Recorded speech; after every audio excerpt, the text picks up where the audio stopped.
Liberating. We're streaming. Holy moly. I Hello, know. everybody. Hello, I don't see it everyone. yet. So I'm just taking it on value that we are streaming, I hope. It seems that we are. There it is. Now I can join my own stream. Hello, everyone. Hey, sorry Oh, we're I a just little got bit the late. notification. Uh, I can't wait to see how many people are here to celebrate Nanotyrannus' return. I Many. see some new names, so I'm excited. Wow, yeah. Yeah, and some Look at familiar that. names. I don't know anything.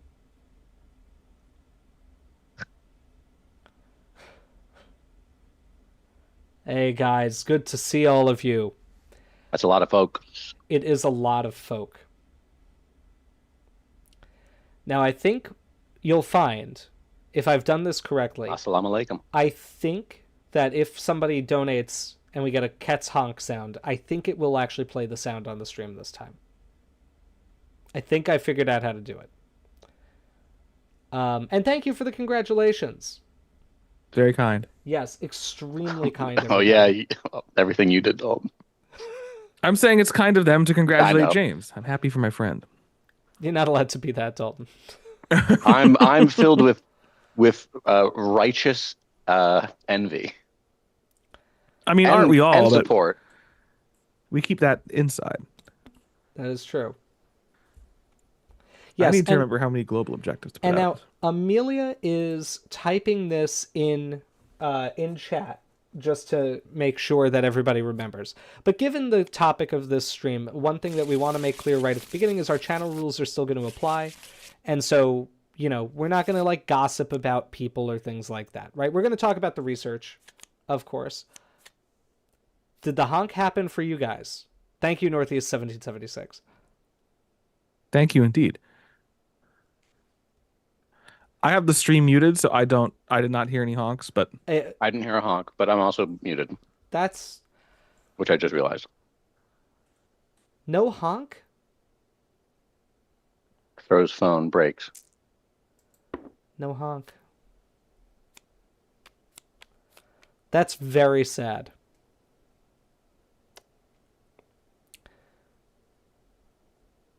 I'm going to try something. We're going to see how this affects everything. It might be terrible. Now, somebody from the skeleton crew do say something right now, because I have to I'm remember. saying things. Thank you. I need to remember which audio track you are. Okay. Boom, boom. Just muting Alex really quick. And now desktop audio is back up. And now it might play the honk. Can you guys talk again? Yes, Hello. talking, chatting, having a time. Okay. Is there Just like a bit of banter. terrible audio interference about anything? You guys, the audio still sounds good? Are you asking us or the people He's watching? asking the viewers, I presume. Oh, okay. Yes. I don't know, man. They can hear. Do you hear well? Not your ability, I suppose, but the sound you're hearing. Northeast, thank you. That's very kind. Yes. Hey, be thank you our again, testing- Northeast. Let's see if that actually made the honk for everybody.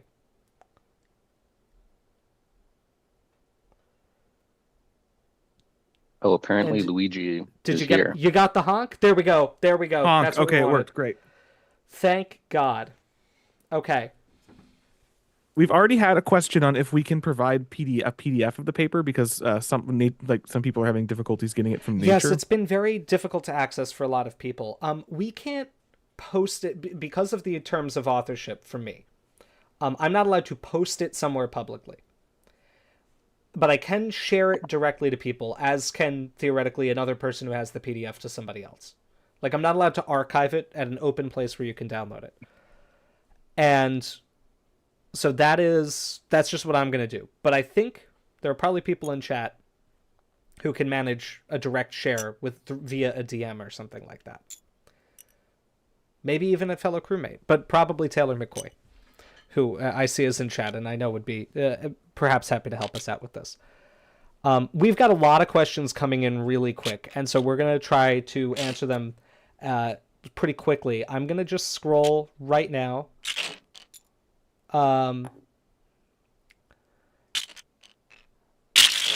I really wish that whoever did that, I really wish you hadn't done that. That was Amelia. No, it wasn't. Alex dropped them all on my spot. Oh, I see. How did I know that Alex. was Alex? That's All gonna right. be such a pain to I clean know. up. I needed that little activity to while James was talking. Well, I wasn't talking yet. And now we get to, okay, is there like a global server undo? No. There. So, thank you, Albatross 4920. Thank you for the super chat. Nanotyrannus' dubiousness has been greatly exaggerated, and it did flex its calves. Mr. Dr. James Napoli, how does it feel to be the best and most famous scientist as of last week? I shared that title with Dr. Lindsay Zano, so I don't know how it feels to be the best. Thank you. In all seriousness, it's been a wonderful response to the paper. It's very gratifying, and I appreciate all of your interest.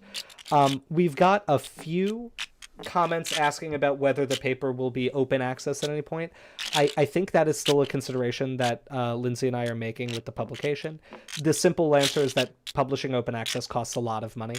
And it costs a lot of research money. Yep. And so we're basically trying to decide, do we have enough research money to cover that while also covering like travel that we need to do and analyses we need to run, CT scans we need to get for like the next phases of the project.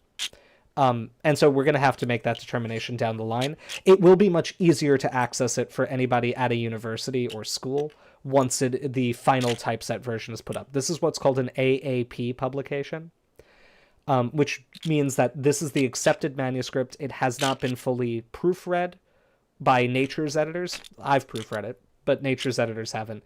And they do some formatting adjustments, which is why it doesn't look like the normal thing and why it has that watermark across all the pages. That version will be changed, I would guess, by the end of November. I feel like I'm shoveling coal in the Titanic by moving all these little cubes. I also Now- apparently, for some reason, have Messing mine Amelia's up. I'm trying to pieces. grab him. Now, James, Yes. when did you first see the new beautiful? What is it? What's the nickname people have for it? Well, people are calling it either... Pete Larson always called it Bloody Mary, which we don't really love the nickname, and so we've been trying to not use it. Brian Curtis has been calling it Warhammer. I like that. Which is very fun. Given the conflict, that's very fun. So you're asking when I first saw the fossil, Alex? Yes. I know what you're getting at, and so I will say in 2022. It was in 2022 when I interviewed for the position. Because, you know, the way this works a little bit, just so you guys know, is like, I was in contact with Lindsay. We were, talking about potential postdoc ideas. She knew what my doctoral thesis work was on like alligator variation and trying to use that to figure out these ontogeny and taxonomy problems like with Nanotyrannus, right? All of the stuff in the paper and that I've talked about in the thread and in the video that we had come out before on like, what kinds of traits change as the animal grows? Can they lose teeth? Can the cranial nerves move between parts of the bone? All of that. A lot of that came out of my thesis work. And so when Lindsay and I were chatting about potentially me joining the lab as a postdoc, initially there was a possibility that I'd be on like a bunch of different possible projects that were going on.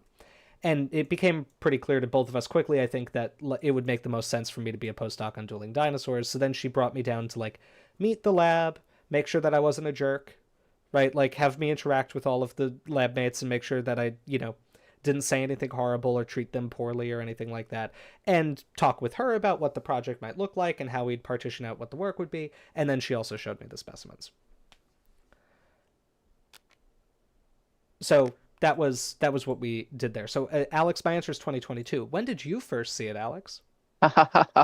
Before you. Yep. No, 2014 by absolute chance.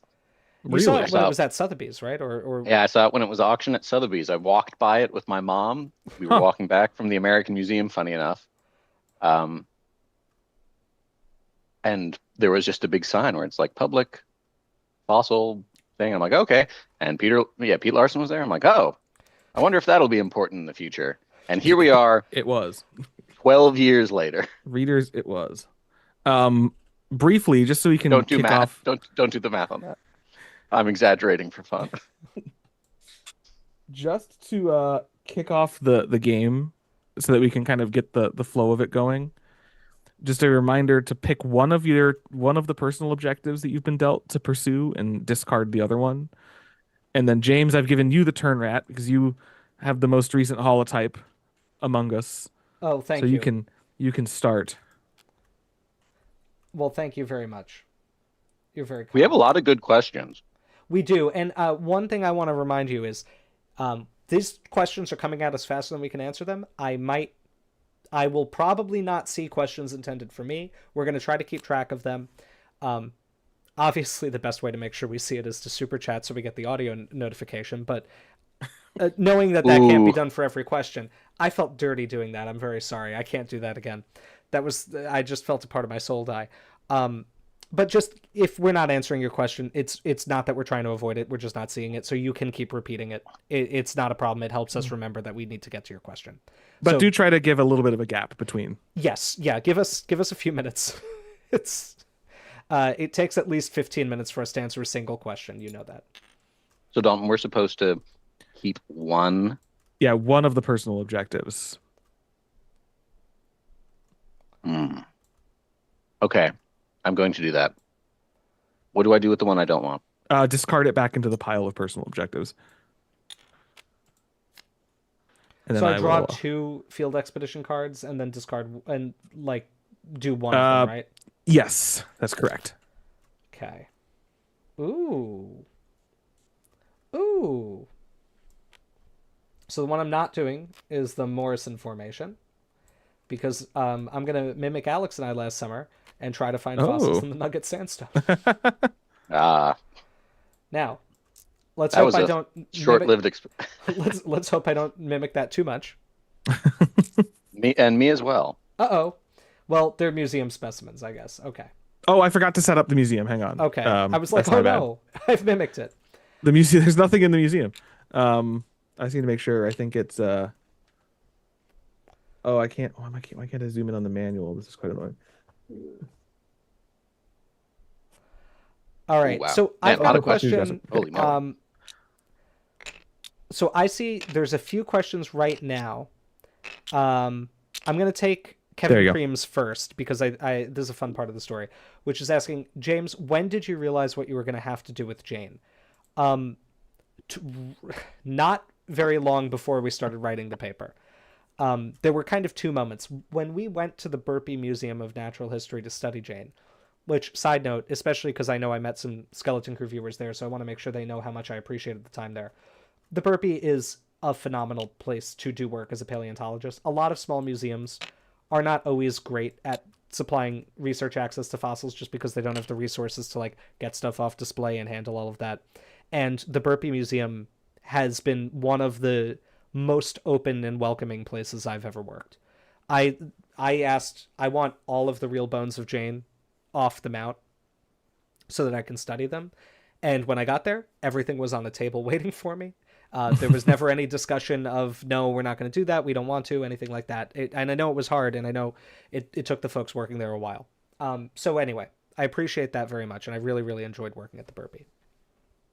So while we were there, we noticed that the Jane had a few differences from Dueling Dinosaurs. The most important difference that I noticed there is that Jane does not have a pneumatic caudal vertebrae.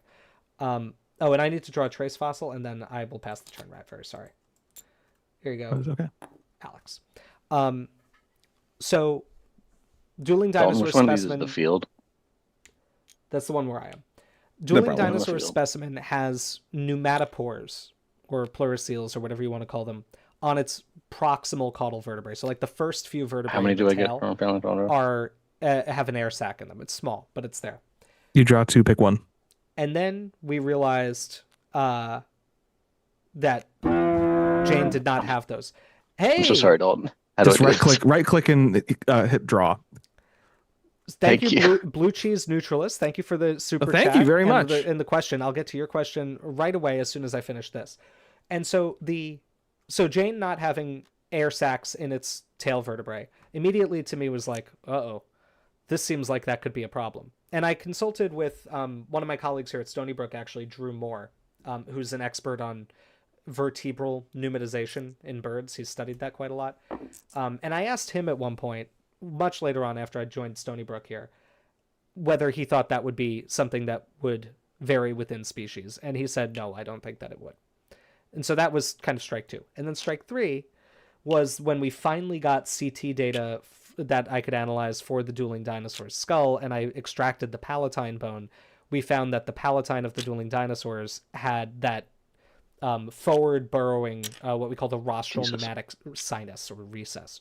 And in Jane and all other Tyrannosaurs, that's just a kind of depression that doesn't penetrate the bone to form a chamber. The Cleveland skull, the Nanotyrannus holotype, is the only other specimen that has that feature. This is an autapomorphy, as we call it, of Nanotyrannus lancensis. And so that, in addition to a bunch of other differences we started seeing with Jane compared to every other nano specimen we'd worked on, told us that Jane is a distinct species. And so that was a decision we made pretty late. And we were always weighing whether or not we wanted to name it. You know, that's a pretty big thing, and it means you're pretty sure about something.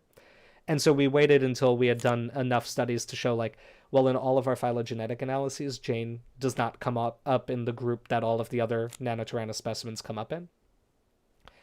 It has all of these trait differences. These are things that should not be varying within a species. It's subtler for sure, and it's not that different in the grand scheme of things. Like, they're clearly each other's closest relative. That's why we kept it in the genus Nanotyrannus. But we made the decision eventually that the best thing to do would be to name Jane. Now, we have the question from Blue Tree is Neutralist, and thank you again for the super chat, which says, congrats on the publication. I loved reading it. What characters did you find that potentially connect Nano with Eastern Tyrannosaurs, and what's up with Bestachioversor? So, first thing, the characters supporting Nano with Eastern Tyrannosaurs are not particularly strong. And this is one of the reasons I urge a lot of caution in this particular... Oh, and thank you, Hokies Rex. Thank you, Hokies Rex. For the super chat. With no question, just a thanks. That's very, very kind of you. Thank you so much. So, the main things we see connecting Nano with Eastern Tyrannosaurs are what are probably kinds of traits we call symplesiomorphies, which is a fancy word for things they share because they're members of a group together, but not because they're members of a unique group. That's a terrible way to explain it. Sorry. They're shared primitive traits. And so they are things that they just have because that's the default for that kind of group. So, like, having 5 fingers is a tetrapod symplesiomorphy, right? So, like, crown tetrapod. Yes, thank you, Alex. It is a crown tetrapod symplesiomorphy, which means that amphibians tend to have 5 fingers by default. Mammals tend to have 5 fingers by default. Reptiles tend to have 5 fingers by default. We did inherit that from our common ancestor, but within that group, it doesn't help us sort these things out. The issue is we don't have a great fossil record of the kind of intermediate pre-Nanotyrannus stage of Tyrannosaur evolution. And so it's possible that some of these things that might be symplesiomorphies are actually traits that unite Nanotyrannus with Eastern Tyrannosaurs.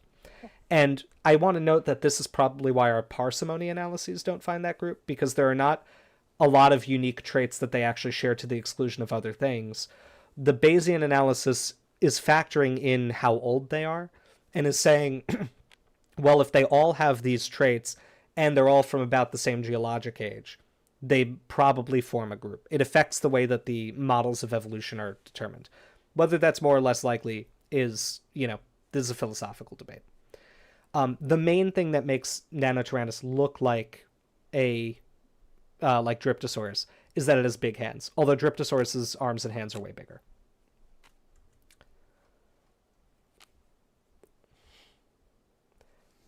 Ooh. At that rate, we'll answer 5 questions tonight. Thanks, Alex.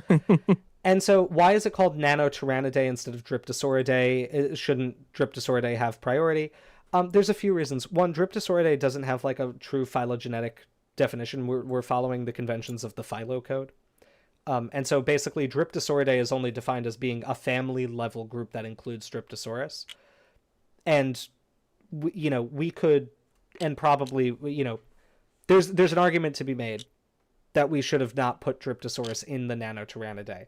But if you're using a phylocode definition, the families don't really exist. And a Nanotyrannus can just be the name of a clade or a group that includes Dryptosaurus too. And that's really what we're doing. We're not doing the traditional ICZN family level name. The way it is structured is inspired by that, but it doesn't have to follow any particular convention.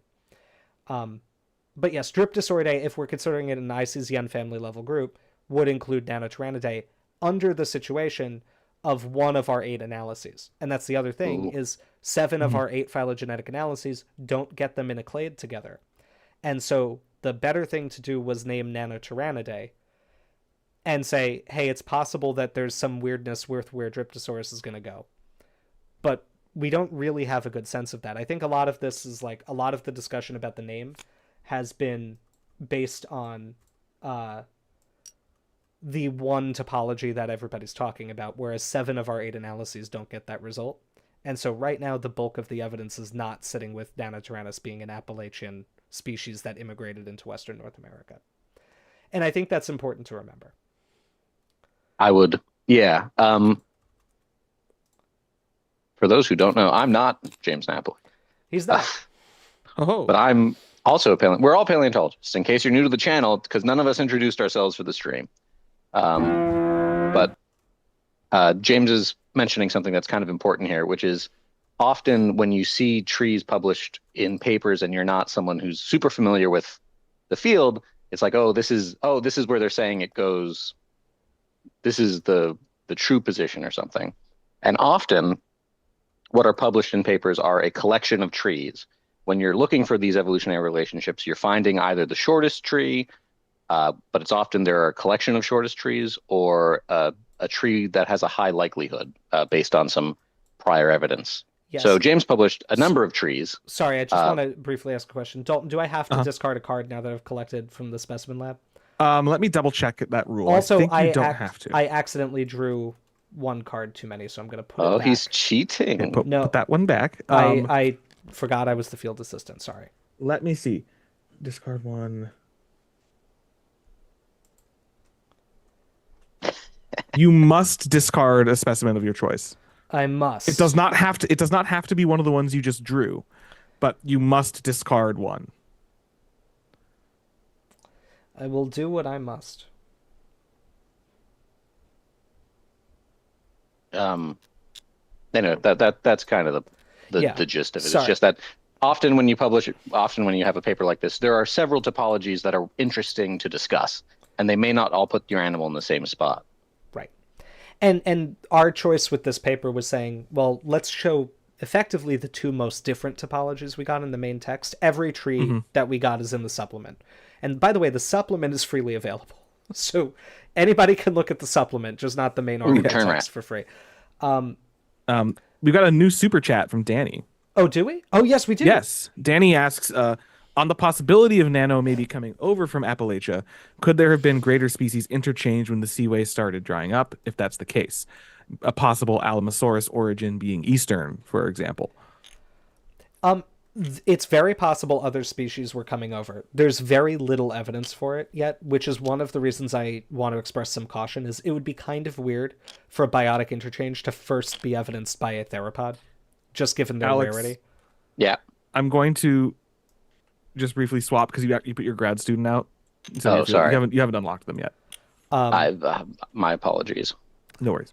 So anyway, basically, like, there's only one piece of potential evidence for this, which is a ceratopsian tooth from, I think, Mississippi, that looks like it's from something like Triceratops. Like, it looks like it's a Laramidian Chasmosaurian tooth in Appalachia from the end of the Cretaceous. And so, thank you for the super chat, Kevin Preem. I'll respond to your pithy joke in a moment. He doesn't. He doesn't. That's a different. I don't. It's in a different bone, but I'll talk about it in a moment. but yeah, so there's only two pieces of potential evidence so far, other than Allosaurus, which is probably most closely related to Asian titanosaurs. There doesn't seem to be evidence of things in Laramidia that shouldn't be in Laramidia, theoretically, right? Like, everything seems to be related to a group that we knew was already there. Nanotyrannus are the first example of something that's not, but it's also possible that they are present in Campanian Western North America, and we just haven't found them yet, right? And so it's just caution, right? What we wanted to do with this is say, well, this result kind of demands discussion because it would be very significant if it's true.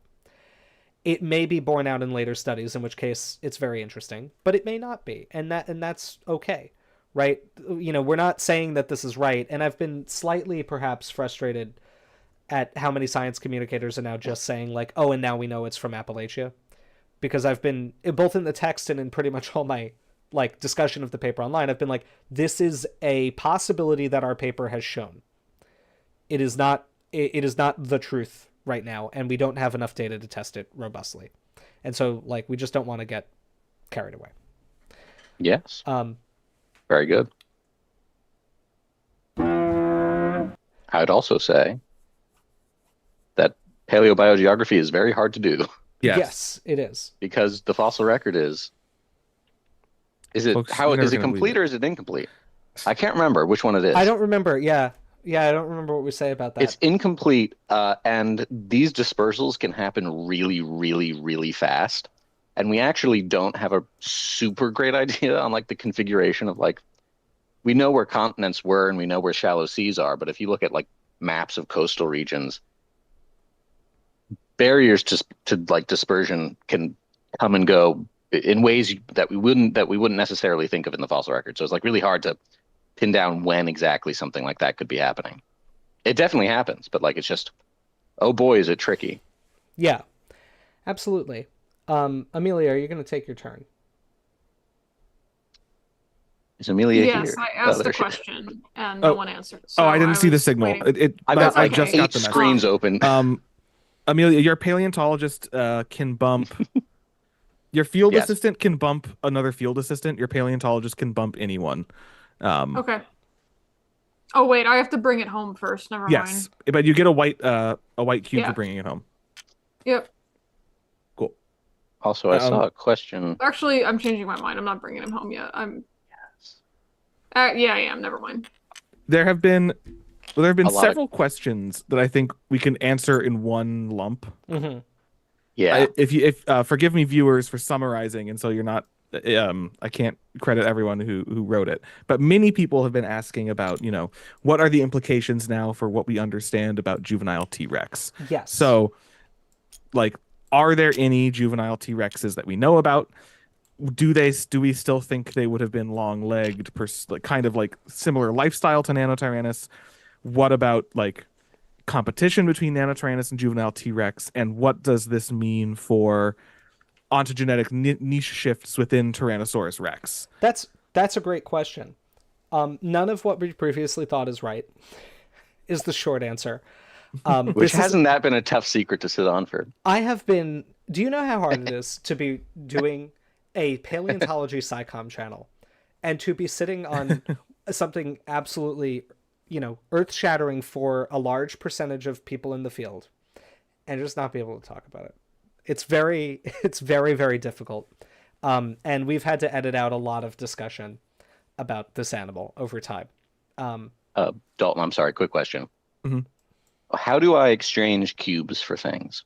In the museum. So if you sent your field assistant to the museum, you could exchange cubes based off of this like exchange rate. So you could either, with the museum assistant, get white cubes or the cubes in the collections.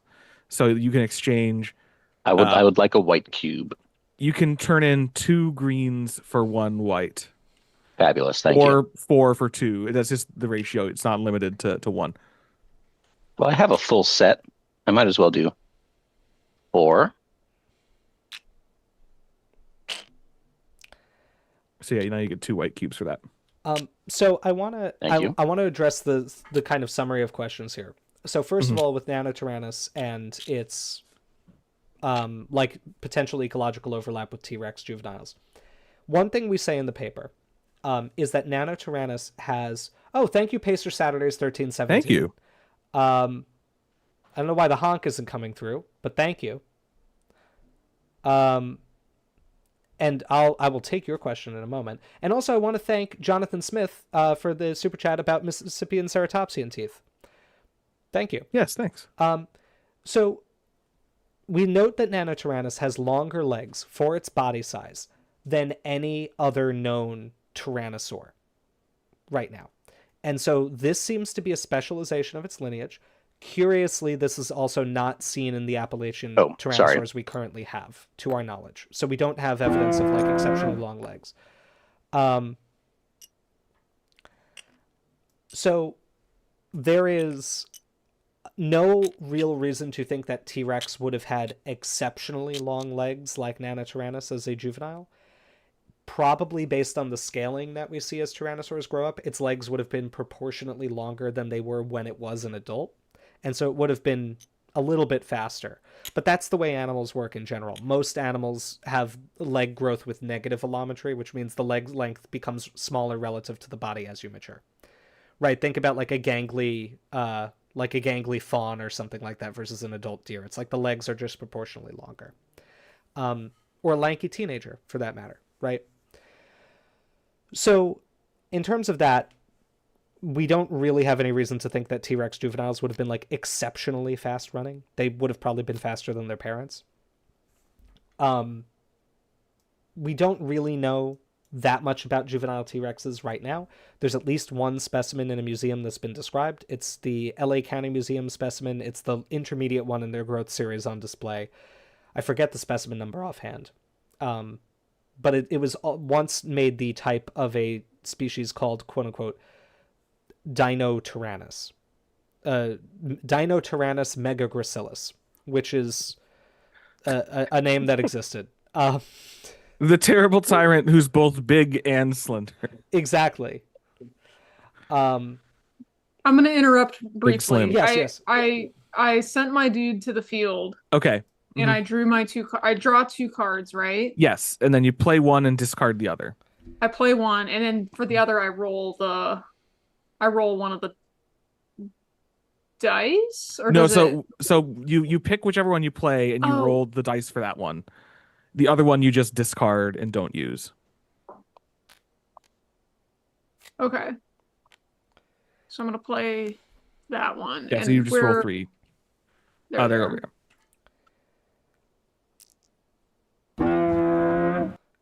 Oh, King Crossbreed. Yeah, you might want to write a new question for the October Q&A. We all thought that was very funny when it came in. You're permitted to swap. Yes, one swap is allowed. Well, yeah, right. When your question becomes obsolete by a new Nature paper, I think that's fine. Now, the last thing is about ontogenetic niche partitioning. This is a kind of technical point, and I want to be very clear about it. There are 2 meanings of ontogenetic niche partitioning, and they are often conflated, and I think it makes it very hard to argue about this point or discuss it. So, ontogenetic niche partitioning technically just means that juveniles are doing something different from adults to mitigate competition with adults. Okay? Good. That is fine. I don't think that's inherently... I don't know how you could test that in the fossil record, but I don't think that's an unreasonable idea. And I think it might also often just kind of get conflated with the idea that if you divorce it from the reducing competition idea, typically, yes, juveniles are going to be doing slightly different things and eating slightly different food than the adults, just by virtue of being smaller animals. So that's kind of some baggage that comes along with it. Right. And I think that is an important point. And now I re-roll one because this is Dinosaur Park formation. All right, that didn't help me at all. So 1, 2, Typical dinosaur park formation. 3. Thank you for all the fossils, Dinosaur Park, and 1 from the museum. All right, and turn rat is passed. I've just realized I've made a mistake. Northeast, I think it's an answer to it. I think it's partly an answer to your question. It's an answer that many people had questions along the same line. Yes. So the idea has been also, right, that tyrannosaurs, and particularly T-Rex, are ontogenetic niche partitioning so well that the juveniles become the dominant medium-sized predators in the ecosystem, and that prevents any medium-sized predators from living with them. They either go extinct or they get driven out of the environment. And that was based on the fact that it didn't look like there was another medium-sized predator, and that the anatomy of these juvenile T-Rexes was very different with their hyper long legs and slender snouts. And so the idea was T-Rex basically waits a while as a medium-sized pursuit predator, has its growth slow down for a while so it can linger there for a long time, and then like gets injected with the serum from Captain America and grows like 7,000 kilograms in like 2 years. And then it spits a cocoon that it enters and emerges. Right. A Tyrannosaurus Rex. Quite like if you look at the growth curves that try to fit Jane into the T-Rex growth curve, like they're kind of wild. They imply a really long, like kind of slowdown in growth, followed by incredibly rapid growth afterward. It's kind of remarkable. And so this idea in particular is no longer supported by any data because we've showed the juveniles, or the quote-unquote juveniles, are just a different species. They're actually two different species. And so the idea that T-Rex juveniles were like dominating a niche and preventing anything else from filling it is just not, it's just not based on anything. The Gorgosaurus juvenile that was published a few years ago was like cited as showing evidence of thank you, Dalton. niche partitioning because it was relatively small and was hunting small prey. And that's more to the first idea and what Dalton said, like, yes, a smaller predator is probably hunting smaller animals. Oh my god, he's publishing. What's he going to publish? Wow, this game isn't this is a fantasy game. Right.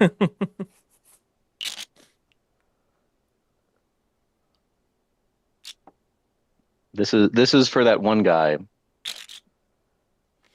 who likes this. Oh, is it animal, even though Allosaurus? Most of its material may now be something else. Where do I put it? Just in front of you. I've done it, folks. Look at that. A lovely Allosaurus. Yes. Ooh, I see an Allosaurus question in the chat, which I'd like to You may respond take to it, but I want to thank first Connor some for a point. $10 super chat, who says there's possibly a primitive Tyrannosaurid footprint in Virginia, near where he lives. And that's very exciting. cool. Thank you so much for the super chat. And is that print in a museum or a protected area? Because if not, it should be. Indeed. We have a couple super chats we have not gotten to yet in terms of questions. So just they're up above, so bear that in mind. Yes, I'm scrolling up right now.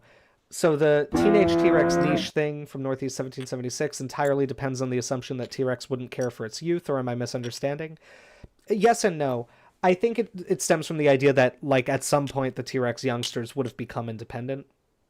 And presumably that would have happened, but we don't have any way of knowing when that would have happened.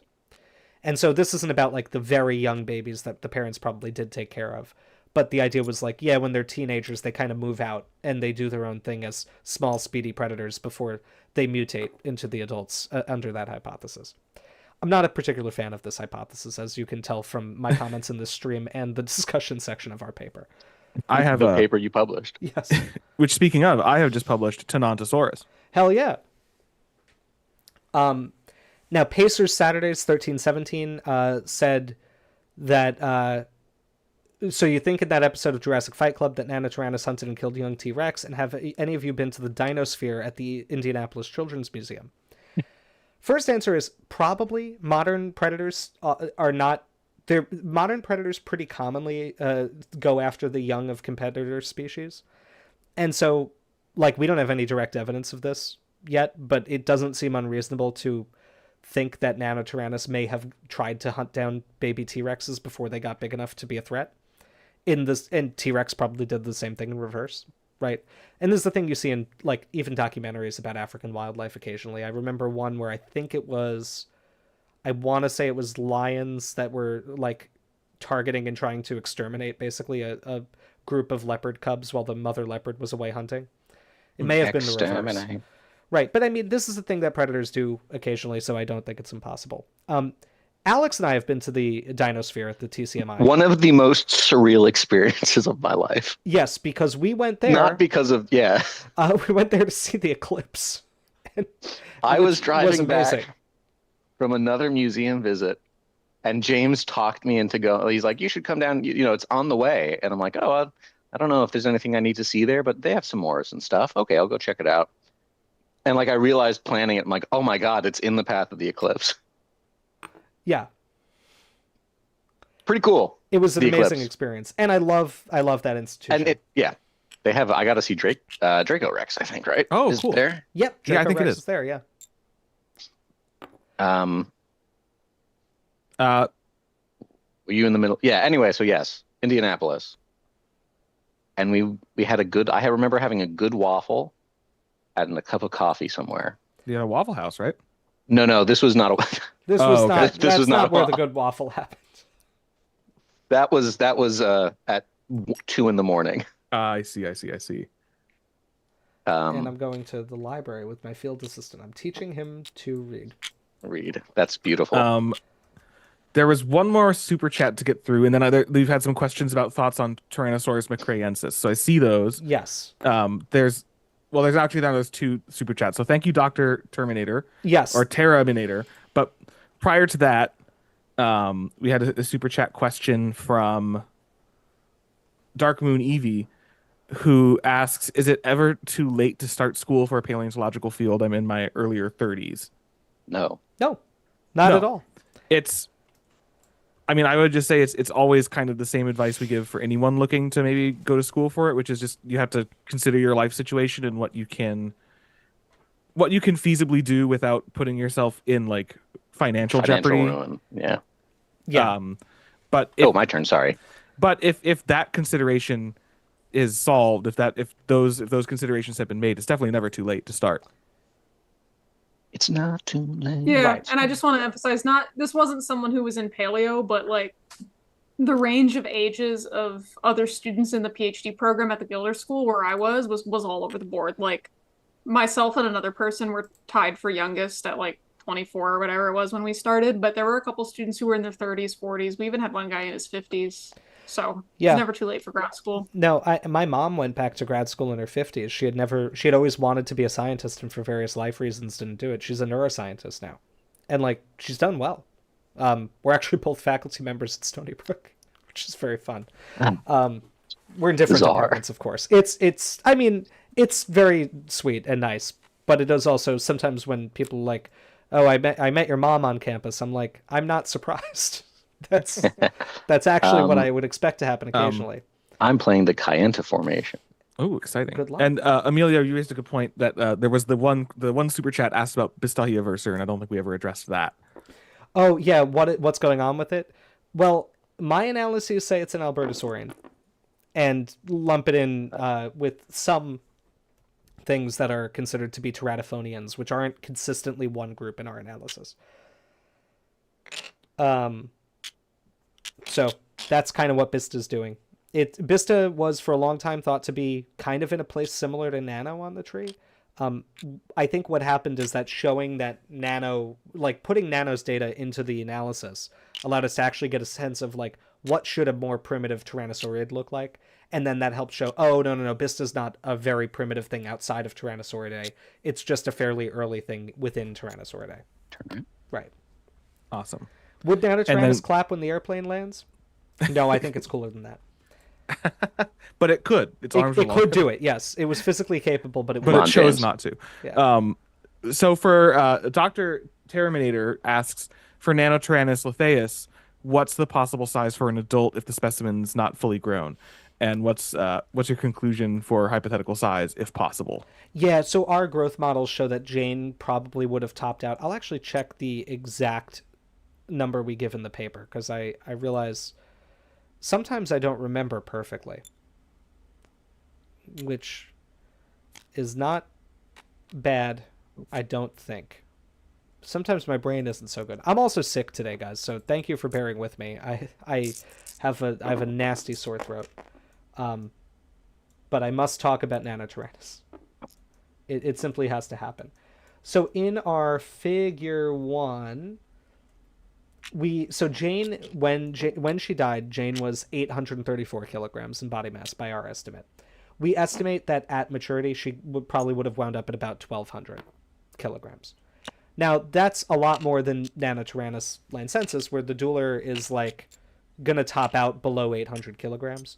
But both of them are much smaller than T-Rex, which is like 8,000 kilograms, right? So both of them are in the range of like a tenth to an eighth the size of T-Rex. That's a mess of kilograms.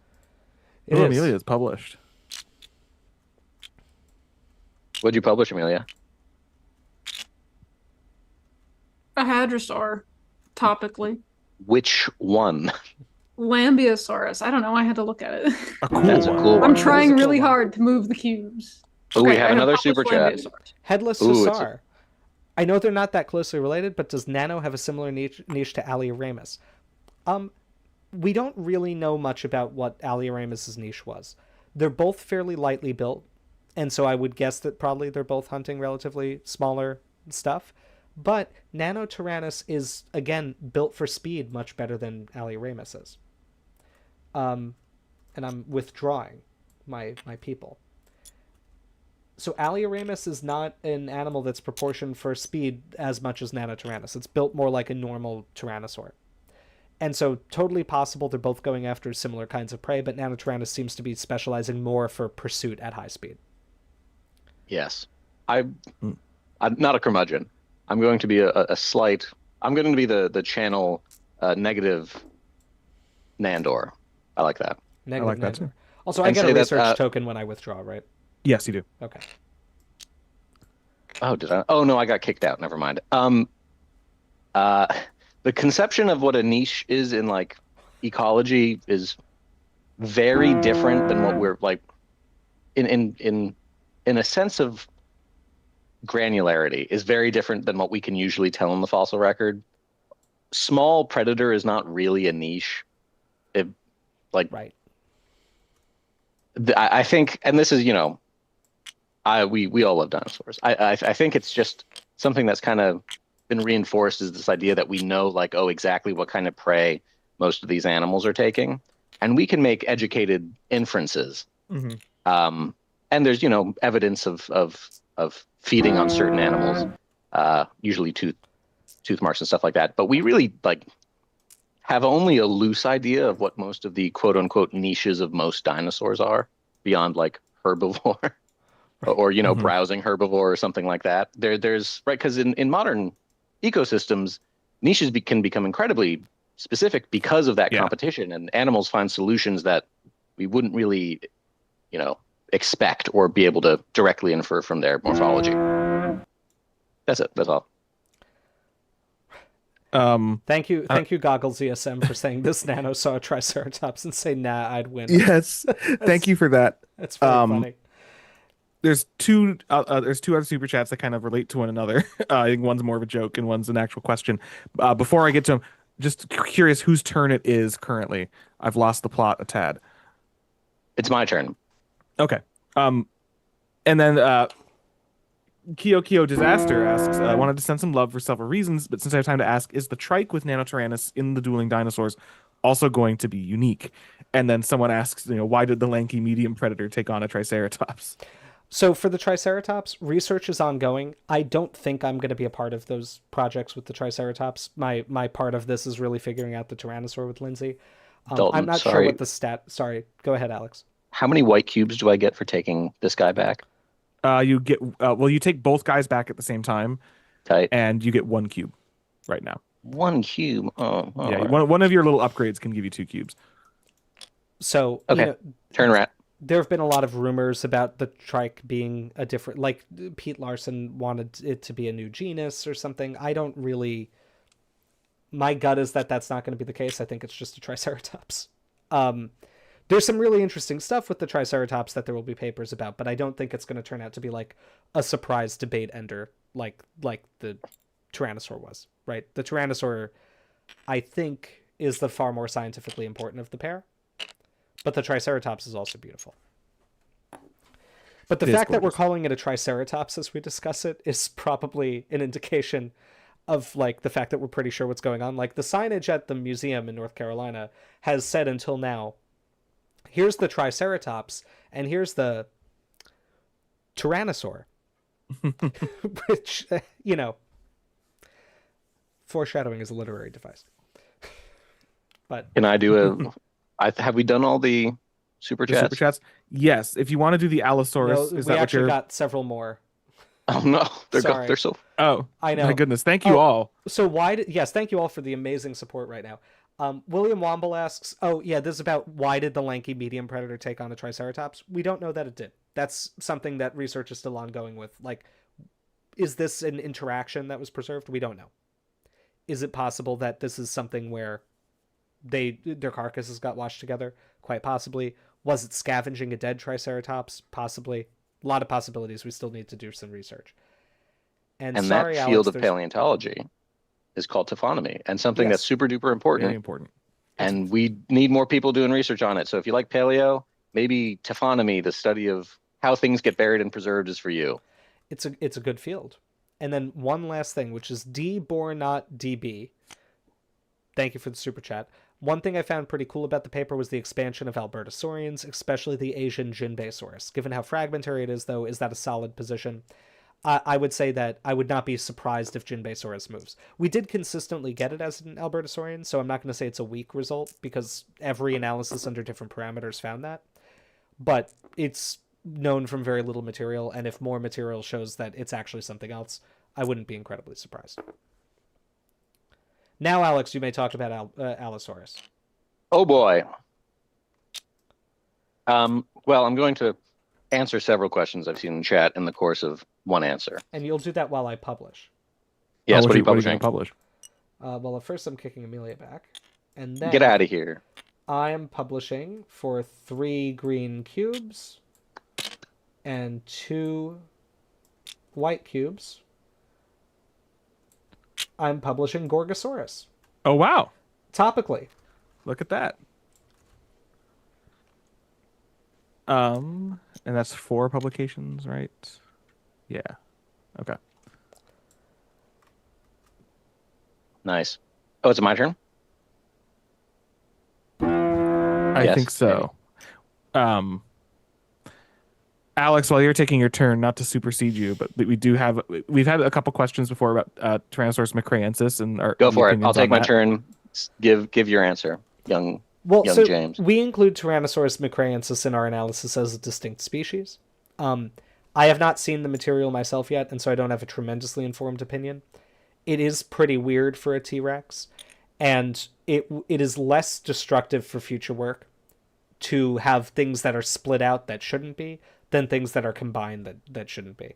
Yeah. Because if we wanted to say, well, that's just a T-Rex, then we could just remove the row from our analysis and we're fine. But if we score T-Rex as including that material and say, oh, all these characters are variable in T-Rex, it's a nightmare to change that later. And so our approach with this matrix in general was to say, like, let's score everything we think could be a different species. Because including things that aren't different species won't change the structure of the tree. You'll just have more things at a certain place in the tree. Dalton. A clade. Mm-hmm. Just a quick question. What's the conversion on blue cubes to white? It's 1-to-1. Interesting. And does it matter which guy I send to do that? No, it does not. Well, if you send your paleontologist, you can convert both to white cubes and to other fossils. The field assistant can only do one or the other. But if you're only after one goal, then it doesn't matter who you send. It's tricky. All right. And if I send my paleontologist to the library, I can get 3 white cubes? That's correct. I guess I'm going to do that. Thank you. 1, 2, 3. So we've got 3. a question from Ice Flow Productions that I want to take now because I've seen it a few times. What are the meaningful differences between the 2 Nanotyrannus species, and was there any geographic overlap? Oh, turn around.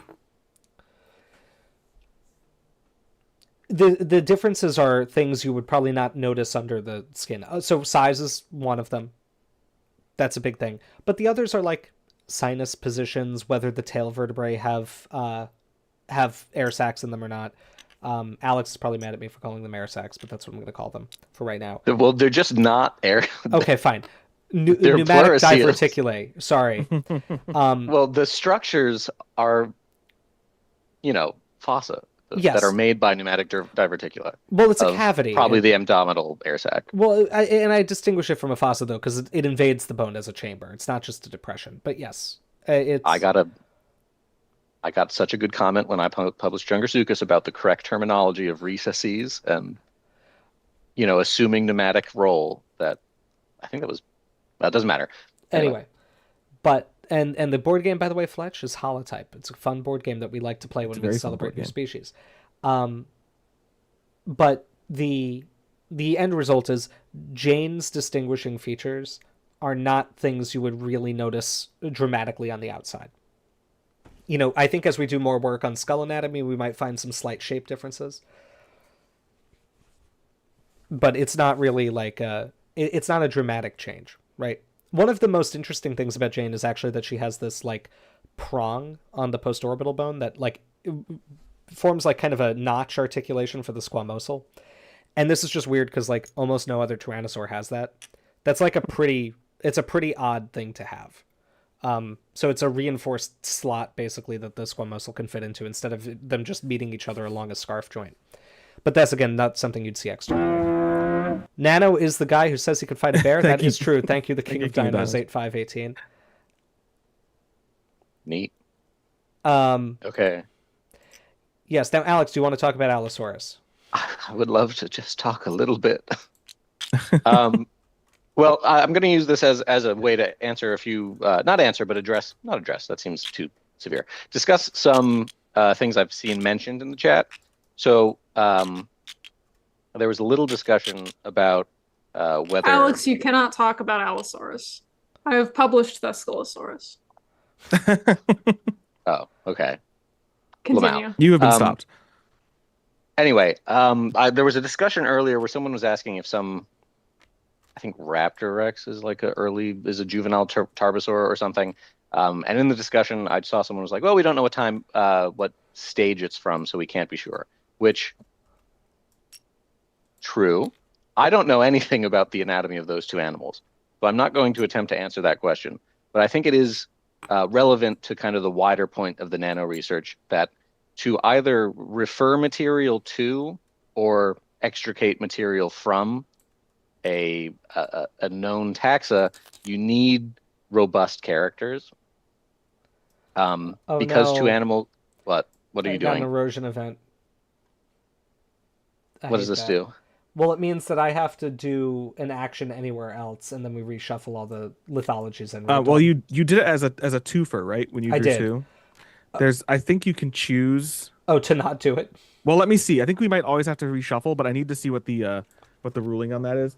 If you draw two cards, you may choose to either roll the dice or do the erosion event, but you don't get to do both. But in either case, then we do the reshuffle. Huh. I'll roll the dice. That's what I'll do. So yes, just because two fossils occur in the same quarry doesn't mean they're the same thing. It also doesn't mean they're two different things. You have to check. It's something we've talked about a lot on this channel. Additionally, search your hearts for all past. Oh, it's actually just a juvenile thing. We should be thinking carefully about all of these things. Which brings me to Alice. And Alex, it is your turn when you're ready. There is a interesting plot that is in the literature of growth curves of Allosaurus from the Cleveland Lloyd Quarry. And there are, we will call them, 3 pretty distinct curves within just that material. And there's so much Allosaurus fossil material. It is known from, I think there's every state that has Morrison, I think, has Allosaurus in it. So yeah, like Montana, South Dakota, Oklahoma, Utah, Colorado, Wyoming, etc. And currently, there are 2 well-known Allosaurus species. There's Gemadsoni and Fragilis. And then there's also Anax, which is what Saurophagonex used to be. And Europeus. Just in the U.S. I mean. Oh, okay. And then there's that Epanterius or whatever. Yeah, whatever. My point here is that there's a ton of Allosaurus material, and I've kind of tangential. Spoiler for future research that I'm not really going to spoil. I'm doing something on theropods from the Morris information, which is not a well-guarded secret, but I'm working on some stuff like that. And it's mostly on the small things. But in the course of that, I've kind of brushed into all this Allosaur stuff, and like some of the stuff I've encountered, I can't reliably refer to that, to Fragilis. And that's not to say it's something new. It's just that, oh, this is like, caudal vertebra or metatarsals. And like, there's not any particularly diagnostic features. There are all these other things. The point here is that, hey, are you a young scientist who's interested in North American dinosaurs? Someone should really look at all this Allosaurus stuff. Yeah. And figure out like how many species we have. The Morrison is a several million year duration. Are we sure their growth is that variable? I don't feel confident it is. So this kind of ties back to the question was asking about tooth count variation in Allosaurus. And this is relevant to Nano because one of the characters is that Nano has more teeth, right, James? Yeah.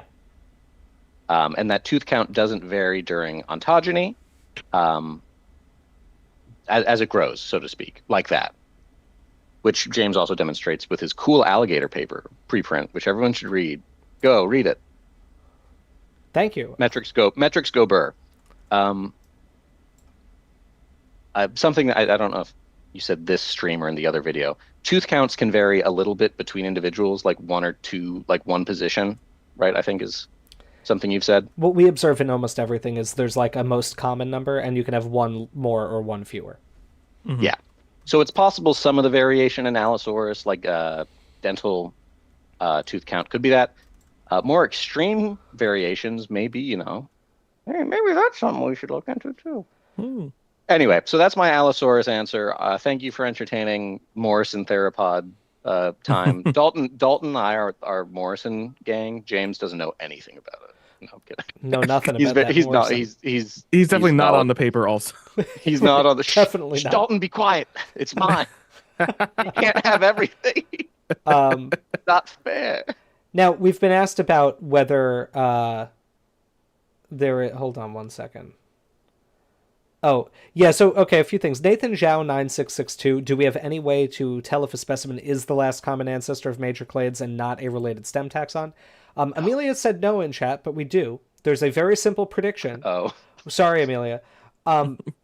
Functionally, no, though, so she's right, we will never find this. But the question says specimen. That's what I was replying. No, but there is still, which is functionally, we won't find it. But if we were to, it would be something that has every apomorphy of the clade and literally nothing unique about it. So it would be not diagnosable as a species. It would be, this is a thing. Like, this would have every trait that we know exists within every other member of that clade. It would have everything that every descendant has and nothing How do I unique. get 2 white cubes, Dalton? Because our assumption is, as we do systematics, send your field assistant, not your grad student. Oh, sorry. Yeah, again. Okay. So the assumption of systematics is if you find a unique trait in autapomorphy, that means it's not the ancestor of something that lacks it. And so if you did find, yes, we have a Tyrannosaur, for instance, that has every trait of more derived Tyrannosaurs and literally nothing about it is unique, you could defensively make the argument that it's the ancestral form of all of that. Also, it would have to come from the right stratum and geologic time to functionally be a plausible ancestor. So, if it lives in the late Cretaceous, but the group radiated in the early Cretaceous, no, it's not the ancestor. Functionally, will this ever be found? No. James reveals that he's never had to calculate a phylogeny from hand. Which is actually, it's very easy to end up with a node that has the same exact scorings as your tips. Well, but I mean, you would need to have a complete bad. Specimen. Right. Sorry. Well, yeah, but you could still do it, right? Because those nodes are calculations, right? They're character, like polarity summaries functionally. If you're doing parsimony. For Bayesian, I have no idea. Yes, but I'm saying you would need an OTU that would need to have every simplesium or every apomorphy of the group, but literally no other distinguishing trait. Like, you would not be able to diagnose it. Your diagnosis would be like, this looks The only way it's different than everything else is it lacks things that are unique to those other lineages descended from it. Like, I'm not Right, talking but about I'm the node optimization. Like, but I'm saying the OTU informs what that informs what that common ancestor, the character polarities of that node are. Like, that is part of. And this is not a good conversation to have on stream. This is no, boring. it's But not. This is the most but boring conversation we could possibly have. This is Alex. stream poison. Alex, also, are you done with your turn? yes, sorry. Okay. You gotta pass the rat. You got to pass the rat. Okay, hold on. Wait. Did actually lose viewers while you guys were talking. I'm It's not important. surprised. I realized 2 sentences and it's like, oh, no one cares. Yeah. It's a but anyway, we got Paleodude MSC. How mad do you think the burpee is at James for making them redo all of their signage in the Jane exhibit? I don't think they're mad at me. We alerted them to the fact that our publication was going to say this in advance. They're going to make a decision about what they do with the signage. But also now they get a holotype. But also And now they have a holotype, right? that's great. Yeah, that's awesome. You Yeah. can make a cool whole exhibit around that. Exactly. I don't know what they'll do. Historically, the burpee has been, with a kind of a series of different people in charge, has always been very big on the juvenile T-Rex hypothesis. I personally think they should change it, but they don't have to. And that won't change the way I feel about everybody there personally or really scientifically, right? There's a lot of inertia about whether or not you change things like this. And it often involves more than just the curators, right? It's like, museums have boards of directors who may not really fully grasp the scientific importance of changing the signage and might say, like, you're changing the museum's brand and we don't want you to do that. And you just always have to factor those things in.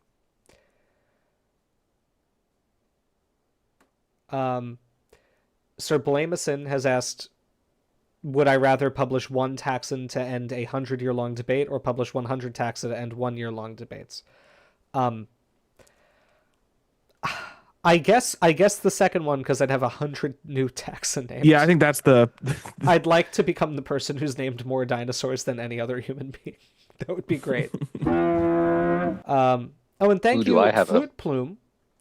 Thank you. So Flute Plume is asking about Zuri as specimen at the Southwestern Adventist University campus, because she was being used, who went off display because she was being used for research. We have researched that specimen. We currently aren't really sure what to do with it, and so it's mentioned in our supplemental info as a thing we've looked at and that we're working on further. It's one, right, Dalton? I didn't misinform you. Yeah. On what of? For pulling your guys back, or is yeah, it it's two? one. If I pull them both back, it's still just one. It's still just one, yeah. Up until if you pick the upgrade, which the next person who publishes will be able to all choose an upgrade. So if you choose that one, then you'd get 2. Oh God, so many questions. Sorry, I think you were still talking about Zuri, or maybe you were done with it. No, that's fine. I'm done with Zuri. Yeah. No, I mean, it's... James, someone has asked about paratympanic sinuses. Oh, why is it there? We don't know. Sinuses tend to invade bones, and so that happened. But you could maybe tell them where it's from. That's interesting. Yes. Or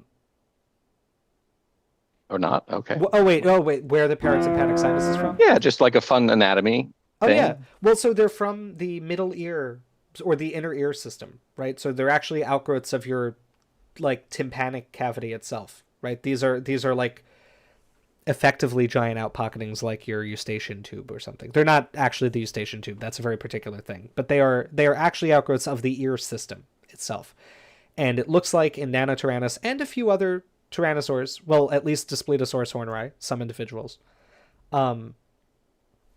it looks like this overgrows and kind of invades the bone from the outside surface. It's kind of interesting. Yeah. We don't really know why that would exist. It's probably just a thing that they did. Amelia, are you done with your turn? Yeah.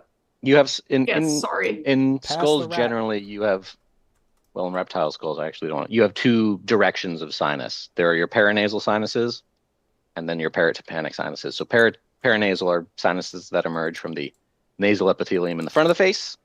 And those are like what make those big holes in front of the eyes in dinosaurs, that antorbital fenestras for that large sinus. And then they're the ones that are around the brain and ear. Right. And I actually can't remember which ones invade the palatine that's important for Nanotyrannus? They're paranasal. They're paranasal. Hot Okay. dog. Yeah. Far enough ahead. Yeah. So Corey 2025 asks, what species would PD belong to? I've heard he's closer to Lancensis, but he's called Nanospa. Yeah, so we don't make a confident identification of PD right now because PD is much more incomplete than the other specimens, doesn't have skull material, and this is important, the humerus is pretty busted in some interesting ways. And so when we score it out, it does wind up in a polytomy, so a group where we don't see the structure within, with Nanotyrannus lancensis.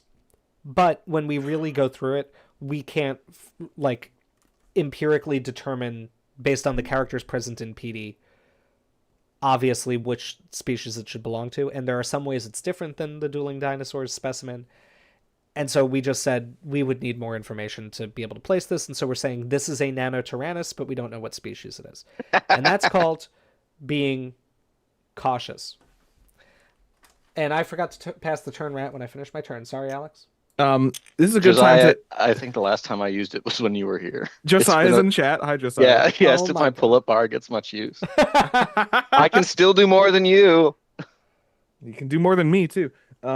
This is a brief interjection. Breaking news is that they're calling NYC mayor for Zoran. So If you're in New Hey, York, that's let's- relevant. let's go. Hold on. I have to text my brother. Okay. Oh, right. Polls closed at 9. That was quick. I have to do what the current mayor of New York did after he got some news today, which is keep just a very normal face. Let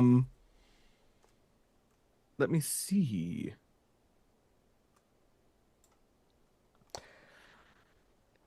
So we got a question. Why did Nanotyrannus have 7 less caudal vertebrae than T-Rex? Because it did. There's no, we don't know why. The factors that would cause the tail to have a certain number of vertebrae over another number are not really known. We just know that that thing can't change as the animal grows, and it's way beyond the level of what we would expect to be individual variation. We've had there's a few super chats that we haven't had a chance to get to yet. One from Danny5510, not a nano question, but what are your thoughts on Hunted by Moonlight and Nightfall, if you guys have seen them? I have seen no idea what those are. Well, Hunted by Moonlight's the new dead sound animation with the Dilophosaurus. I've seen the first half of that, but I had to stop because I got interrupted. I really enjoyed the first half of it. And then Nightfall's that new production. It's in the same series as that like Dinokairos video that came out a year or so ago. But it's about some Achillobatars hunting people. And it seems cool, but I have not watched it. I have not watched that one either, but I have watched the Dead Sound animated short, and it is beautiful. I love Dead Sound stuff. Just astonishing. I love it all. Is that the video with the like it camouflages as like a mushroom? Yes, it's so cool. That is very cool. I thought that was neat. Yes, I think it's great. So I love it a lot. And then a second, but beneath that, a question. Alex, sorry, have you Amelia. taken your turn? I mean, Oh, sorry. You're texting Josiah. I'm texting a few people. Okay. and Amelia, any thoughts on those pieces of media? Have you seen either of those? I have not seen either of them. I have no time for media currently, but I should have more time. The reason my background is fake, some of you may know this, is my fiance and I bought a house recently. But we're not unpacked yet, so the house is in a state of chaos. It's a sea of boxes, and I'm set up in the little desk in the kitchen, and the kitchen is a disaster. So, Amelia. but that means I have no time to watch new media. But they look cool, and I'll check them out eventually. Amelia, I have a question. Yes. Because the seaway is inside your house, is it a interior seaway? And you are west of us. I am west, and the sea that you see here is interior. Yeah. Well done. That's why people pay us the big bucks. Turn rat, go. Thank you. And then the King of Dinos has asked, James, I've heard from you and people on the Discord that Tyrannosaur taxonomy is less than stellar. Why is that? Oh, I wonder why. Is this a... I, Everyone's doing their best. well, that's the problem.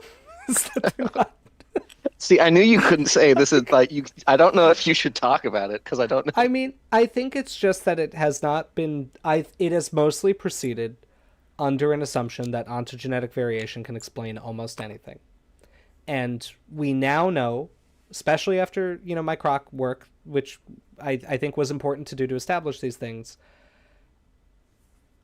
We can't just say everything's ontogeny. We can't just assume there's only one species present, and so all variation will be growth-related variation until we can prove otherwise.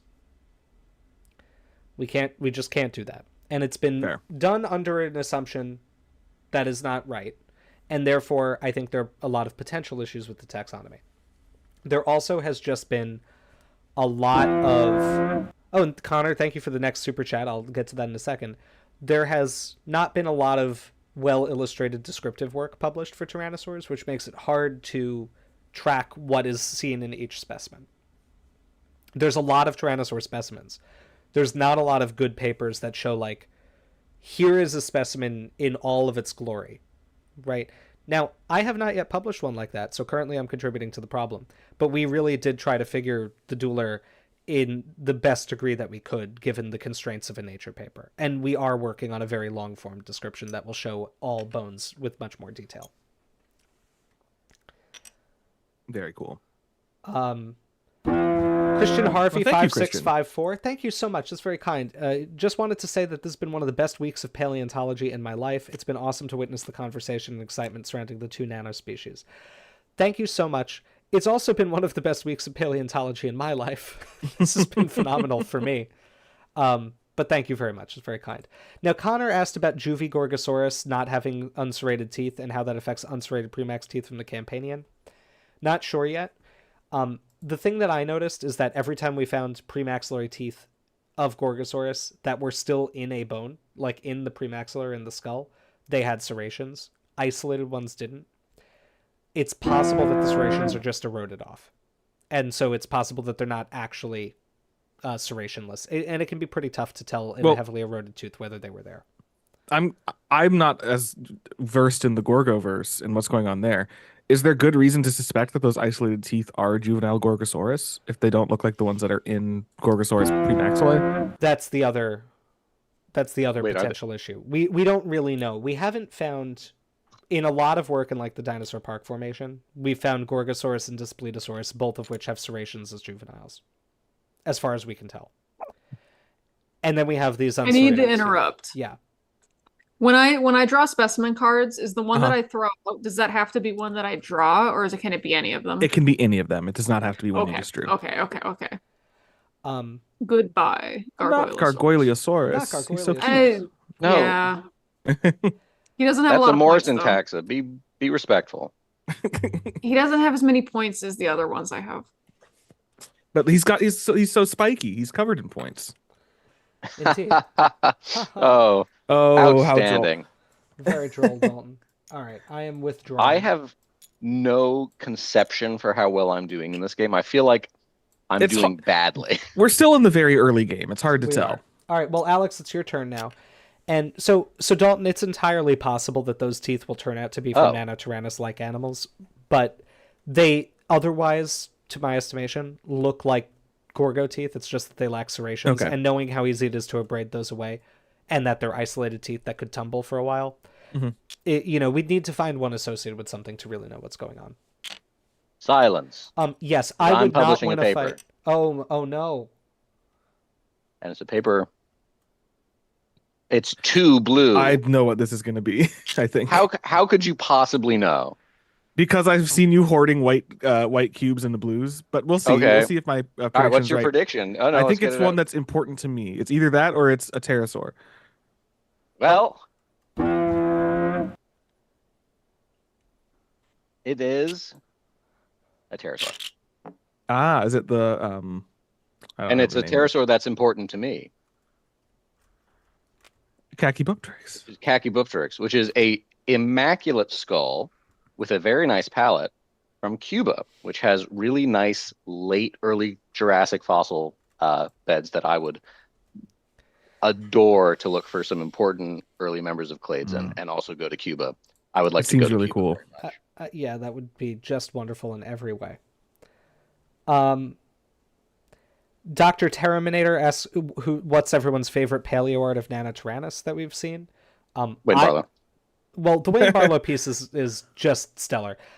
I also do really like the piece that we had commissioned for the press cycle here. I think it's beautiful. I think that press release piece is my favorite. It's so a close far. second. Yeah, but the Wayne Barlow is a classic. Yeah.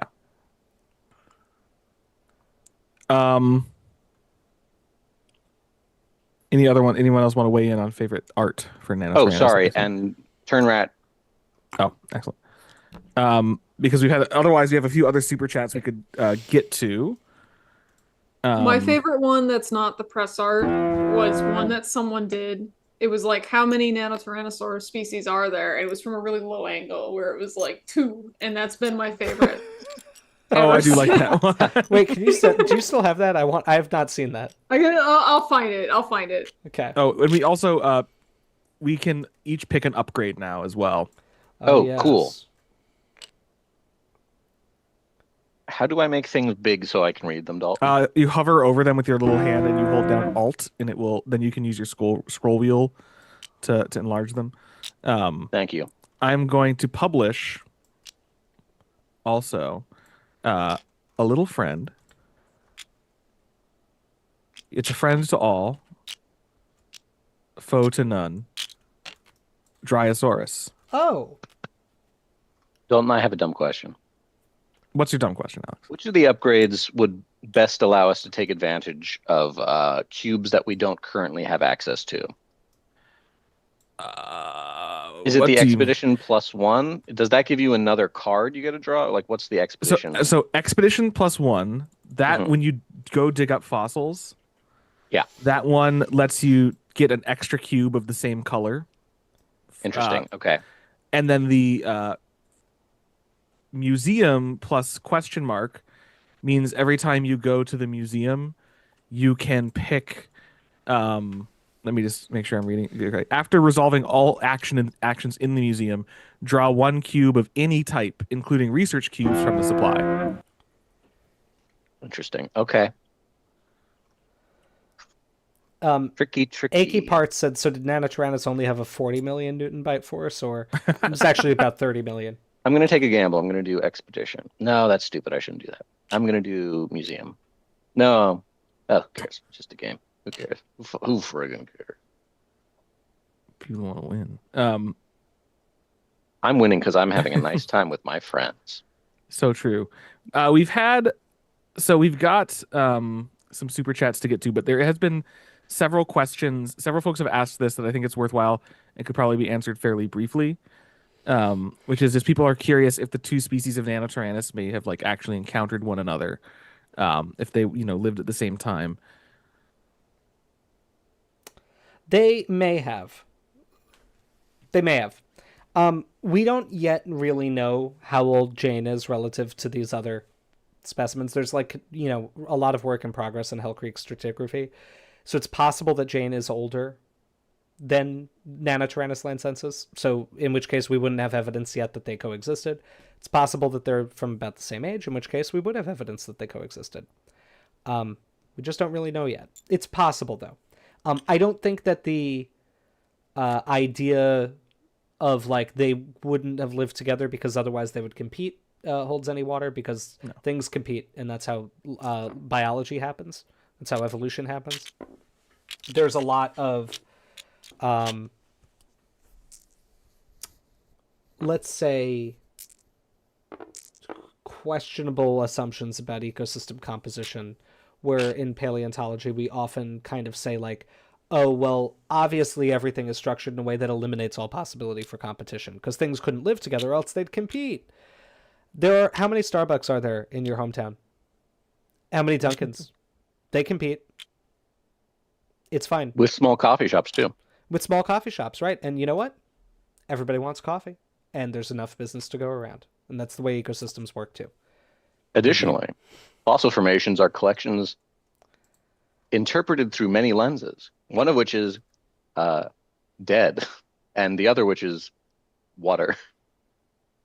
That was a very Trumpian delivery. I'm sorry for that. That was incredibly Trumpian. Are you okay with Zoran winning? I'm having a fantastic time. Genuinely, I don't get flamed. Amelia, are you done with the turn rat? There's a super chat that went by a while ago, and I apologize that we have not gotten to it yet. From Ryan Howe, who asks, on a more serious note, do you think we'll get a conclusion on Dracorex soon? What do you mean? Well, if it's its own thing, or if it's a baby Pachycephalosaurus. I don't know what the timeline on any of that research may or may not be. No, I mean, I know research is ongoing, but I don't really know more than that. Yeah, and I would Stygimoloch, right, which is now like Pachycephalosaurus, Spinifer, or whatever. Well, see, that's the thing. Like, people are saying that, but I don't know if any research has been published about it. Also, if it is a distinct species, it's fine to call it Stygimoloch because there's only 2 species of Pachycephalosaurus in that case. Yeah. So it wouldn't be upsetting the monophyly. So I think we should, to avoid confusion, just retain Stygimoloch. If that ends up being the case. I have my own opinions on Dracorex, but I don't know what the status of any research of it is. I think it's neat looking. I think there are some interesting features that might not be ontogenetically variable. Oh, wait, hold on. No. Yes, I mean, I agree. But also, I think there's a good I've seen a question or sentiment pop up a few times in chat that we should piggyback off of James's comments about ecosystem makeup, which is I've seen a few people commenting on a certain large-bodied dromaeosaur from the unit. Do you know what it is, Dalton or James?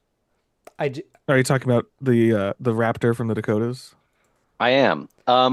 There is a bit of a meme, which is that, it's like, oh, well, with Nanotyrannus, there's no Dakota raptor because there's the mid-sized predator niches filled. Stop yourself. Stop yourself from thinking like this. These can coexist. And there is a at least Deinonychus-sized dromaeosaur in the unit. And as of right now, because no papers have been published to contest it, Dakota raptor is a valid taxon. It's certainly chimeric. We have our little jokes and jests about that all the time with the turtle and other theropod stuff in it that might be in it, probably. But there is a decently sized dromaeosaur in the unit. There's probably more than just one. If you've paid attention to the work James and I have done on dromaeosaurs from other places in the world, it sure seems like there are a lot of similar sizes in the same habitats. But there can only be one. Highlander ecology. Yes. And Alex, are you done with your turn, or have you started your turn? I didn't even realize I had a turn. There we go. Well, while Alex is taking his turn, we have a few other super chats in the backlog before we can get to the newer super chats. So thanks everyone for sending in the supers and chatting and just being here, having a great time. We do appreciate that. Dbor not DB says, now after this victory for Nano Nation, when will us Troodon truthers get ours? People are researching Troodon. Yeah, people are researching it. So yes, Alex. I'm sorry again. So a purple is 2 blue? Purple is 2 blue, yes. I'm going to take both because I get my plus action. Okay. Well, if you're using the plus action, that comes from the supply and not from the collections. Oh, well, I'll do that anyway. We have a question from Connor, Super Chat. What do you guys think about fossil collecting? It's good for people to do it. Commercial collecting is something we have more complicated feelings about, but I think, especially if you're collecting invertebrate fossils for your own collection, I think that's okay because there are enough trilobites in museum collections. It's harder with dinosaurs and other vertebrates because there are not that many fossils, and so the likelihood that a fossil that is privately owned is important is much higher. Right? That's just kind of just by math. And I think it's also important that, we talk to people, and it's important for people to be educated. So if maybe they come across something super valuable or important in a scientific context as a private citizen, and they find it, they'll have the knowledge to think, hey, maybe this should be researched. Maybe this should end up in a museum, something like that. Right. A donation of that would be tax deductible, and the value of the specimen would be something you could write off against your taxes, for instance. What a concept. I know. There's someone whose favorite dromaeosaur is a maxillinodenary. Anyway, sorry. I'm just reading our... The next super chat in the backlog comes... Oh, I've lost it already. My goodness. It comes from Paleo Nerd 1905, who asks James if you've seen the Nat Geo documentary about the dueler called Dino Deathmatch. I have. In fact, I watched it the night that it aired, and I then watched it again a few weeks ago while I was trying to make a long-form video essay about Nanotyrannus that drove me to the brink of insanity. Which, this is the context... The brink, you say? To the brink, yes. This is the context behind the video. You know how the video that I put up about Nanotyrannus, that's done very well, thank you everybody, has some editing mistakes where I stop and restart a sentence? The reason for that is that I was desperately trying to get this video essay finished, and I had pulled an all-nighter the night before, realized that it wasn't physically possible to get that video done in time, and just shouted into my camera for 20 minutes, edited it together, and threw it up. I was nearly delirious at this point. It was right before the paper was coming out. I was having a time, you know? It's like, I appreciate everybody being like, hey, you really need to edit these videos. You need to watch them through to check. I'm like, I know, and I do, usually. I miss some things because I was operating on 2 hours of sleep, and in the cumulative period of time since I'd last had a normal night's sleep, 5 Adderall tablets. Medically prescribed, taken as directed. But there was not enough sleep in relation to the Adderall. Okay? You're supposed to sleep between taking more. I'm going to skip just briefly to this new super chat from Headless Tassar. Thank you very much. Who says, human civilization rising from the ashes of a mass extinction event, plus the current one, has really messed up our view of a healthy ecosystem. You are so correct that there's even a name for the phenomena, which is called shifting baseline syndrome, which is that we are essentially used to the world as we grow up in it. And so the idea that it could be more, rich with life seems foreign to us, despite the fact that even a few generations ago, ecosystems were much, much more just numerically enriched with life, let alone the species diversity. Yeah, there's, something that's right. You can obviously look back to the Pleistocene, and in our zone of paleo, it's so easy and correct for the most part for us to think back to the Mesozoic and be like, oh wow, what an incomplete sample. There's so much that we don't know. But in the Miocene, there are just more species of everything than there are currently. And that was 10 million as far as some of these large mammal groups go. And it's just oh wow, so it really was just that's a real diversity peak and decline going into the Pleistocene and now, which is big sad. Yeah, you said the Pleistocene, which I didn't like at all. I'm happy you corrected it. Well, you know what doesn't live in the Pleistocene? Megalosaurus. Oh, you and your words. We have a question from the Ripster. The Ripster, which is a great name. The Ripster P3C. Really, this is a question for Amelia. Hopefully, this isn't a stupid question. No stupid questions.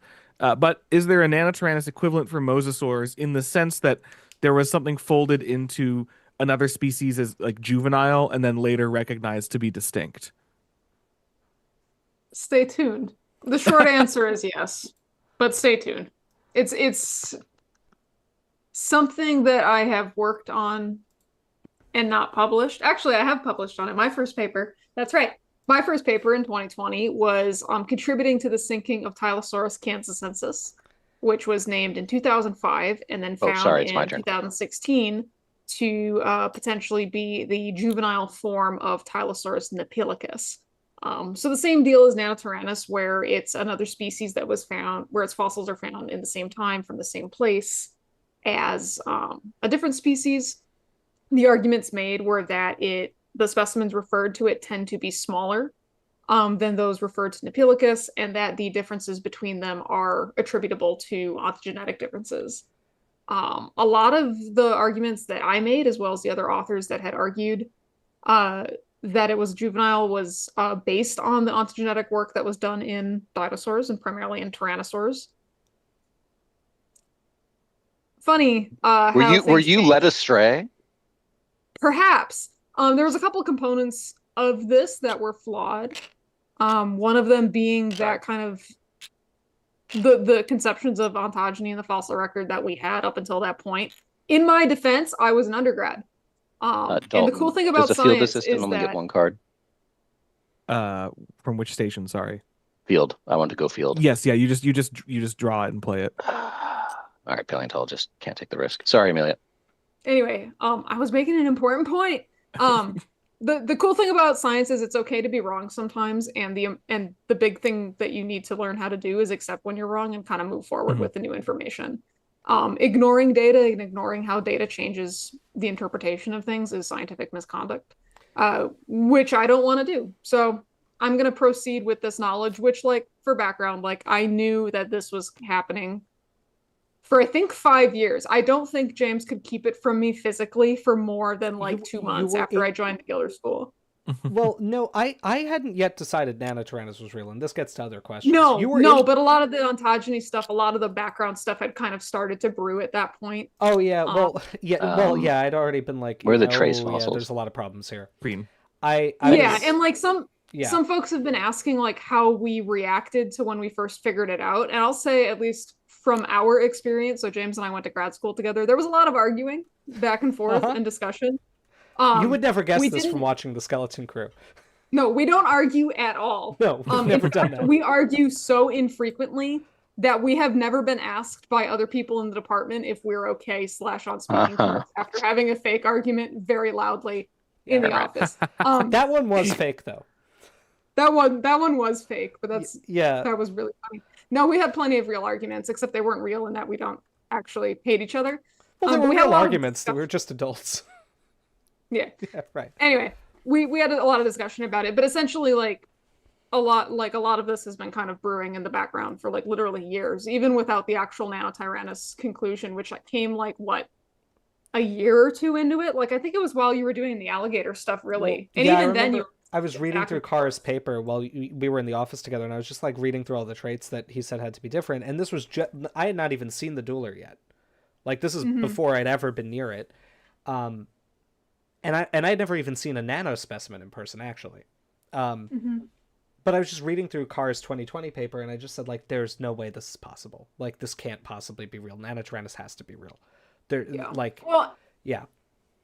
And kind of on that, to jump off that a little bit, because I think it's important, is that part of this argument is that while the Dueler specimen is incredible and certainly helped the argument, at the bottom line here, there is real science happening that could have theoretically led to this conclusion being reached sooner. And I think that point's been argued in some of the press articles that have come out about it, that like there were pieces there, but also if you read the paper, especially if you read this paper in conjunction with the ontogeny paper that James put out a year ago now, give or take, about a year ago. It was 2 days off being 1 year exactly from that to Nano, which is very fun. Yeah, insane. But anyway, my broader point here, and I think the broader takeaway that I want people, that I personally would love if people took away from the entire situation, is that the Nano paper and that ontogeny paper are linked, like straight up. And the point here is that it's not just tyrannosaurs, it's not just dinosaurs. Like this is a reptile thing, and I would argue even it's a broadly amniote thing. So reptiles and mammals together have very similar developmental rules, so to speak, that they follow. And when you're doing a research on a biological question, you need to take into consideration the biology at play there. Paleo animals are no different than modern ones in that respect. Like they were still following those same developmental rules. And modern ontogeny and development is really, really, really well studied and documented. And like the answers are there, but you do have to dive a little bit outside of paleo to find them. So I really, really, really encourage people to go back and look at that ontogeny preprint that James put out about a year ago. Well, thank you so much. And to stay tuned for the upcoming Mosasaur related that I have coming. So the The one that is more relevant is not going to be for a little bit longer, but I touch on it on the one that should, fingers crossed, be out relatively soon. Which I'm really excited about because it's a cool critter. Nice. Yeah, it's very exciting. And Amelia, it's your turn, so I'm going to let you take your turn while I just want to leap off of that for a second, which is like, I think these two papers coming out in pretty close proximity has been great because after the ontogeny paper, right, there was a critical thing missing, which is like, I was never able to show definitively that using those rules could resolve dinosaur taxonomy. Right. There were a bunch of places I could argue that we, based on those principles I articulated in the paper, that we should make a different decision. But we had no way of knowing that that would actually be right. I certainly thought it was right, but we couldn't prove it.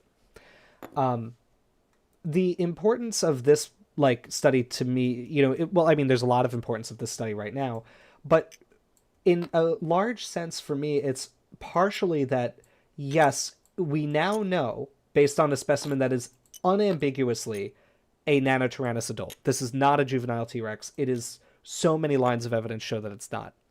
We can say, also, using the principles from the ontogeny paper, we could have figured it out from those. And sometimes you need an example where it's like, yes, we do need this to prove that this other thing works. And that approach would be, the approach I articulate in the ontogeny paper of understanding how different traits develop to guide what we do is, I think, going to be more important for cases where we never find a specimen like this, right? It's a miracle that this specimen exists at all. It's a 100% complete theropod. Do you have any idea how rare that is? Like, that is miraculous to be able to have it. And also, Alex, it's your turn. And so sorry. No, it's okay. I just passed it.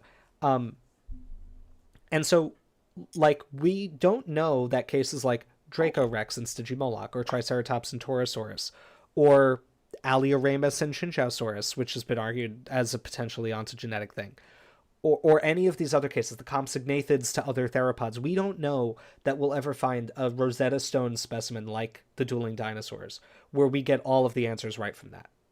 And so, in addition to completely upending our understanding of dinosaur ontogeny with direct evidence, it also does show, yeah, the stuff I say in the ontogeny preprint does work. It would have given us the right answer to this question.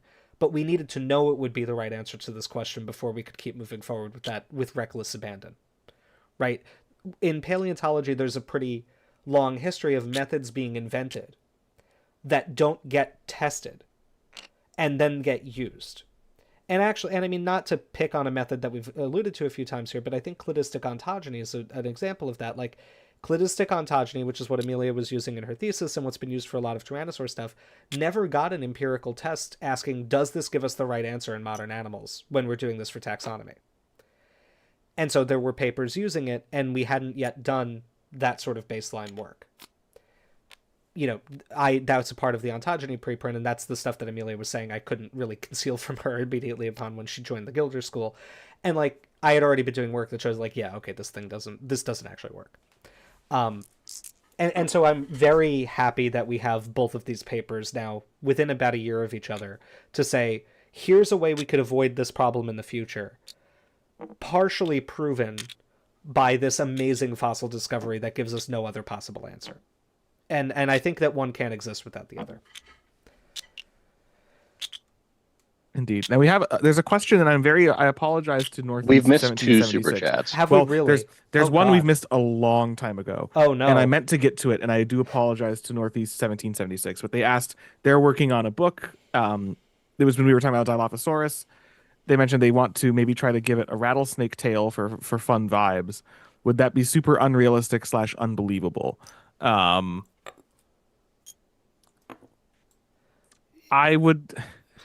mean, yeah. For the sake of fun vibes, I think it's fine. I will just couch that in saying, like, the only animals that we know who have a structure like that are rattlesnakes, and squamate skin is fairly different than other animal skin to allow that to happen. That's the squam of squamata. Yeah.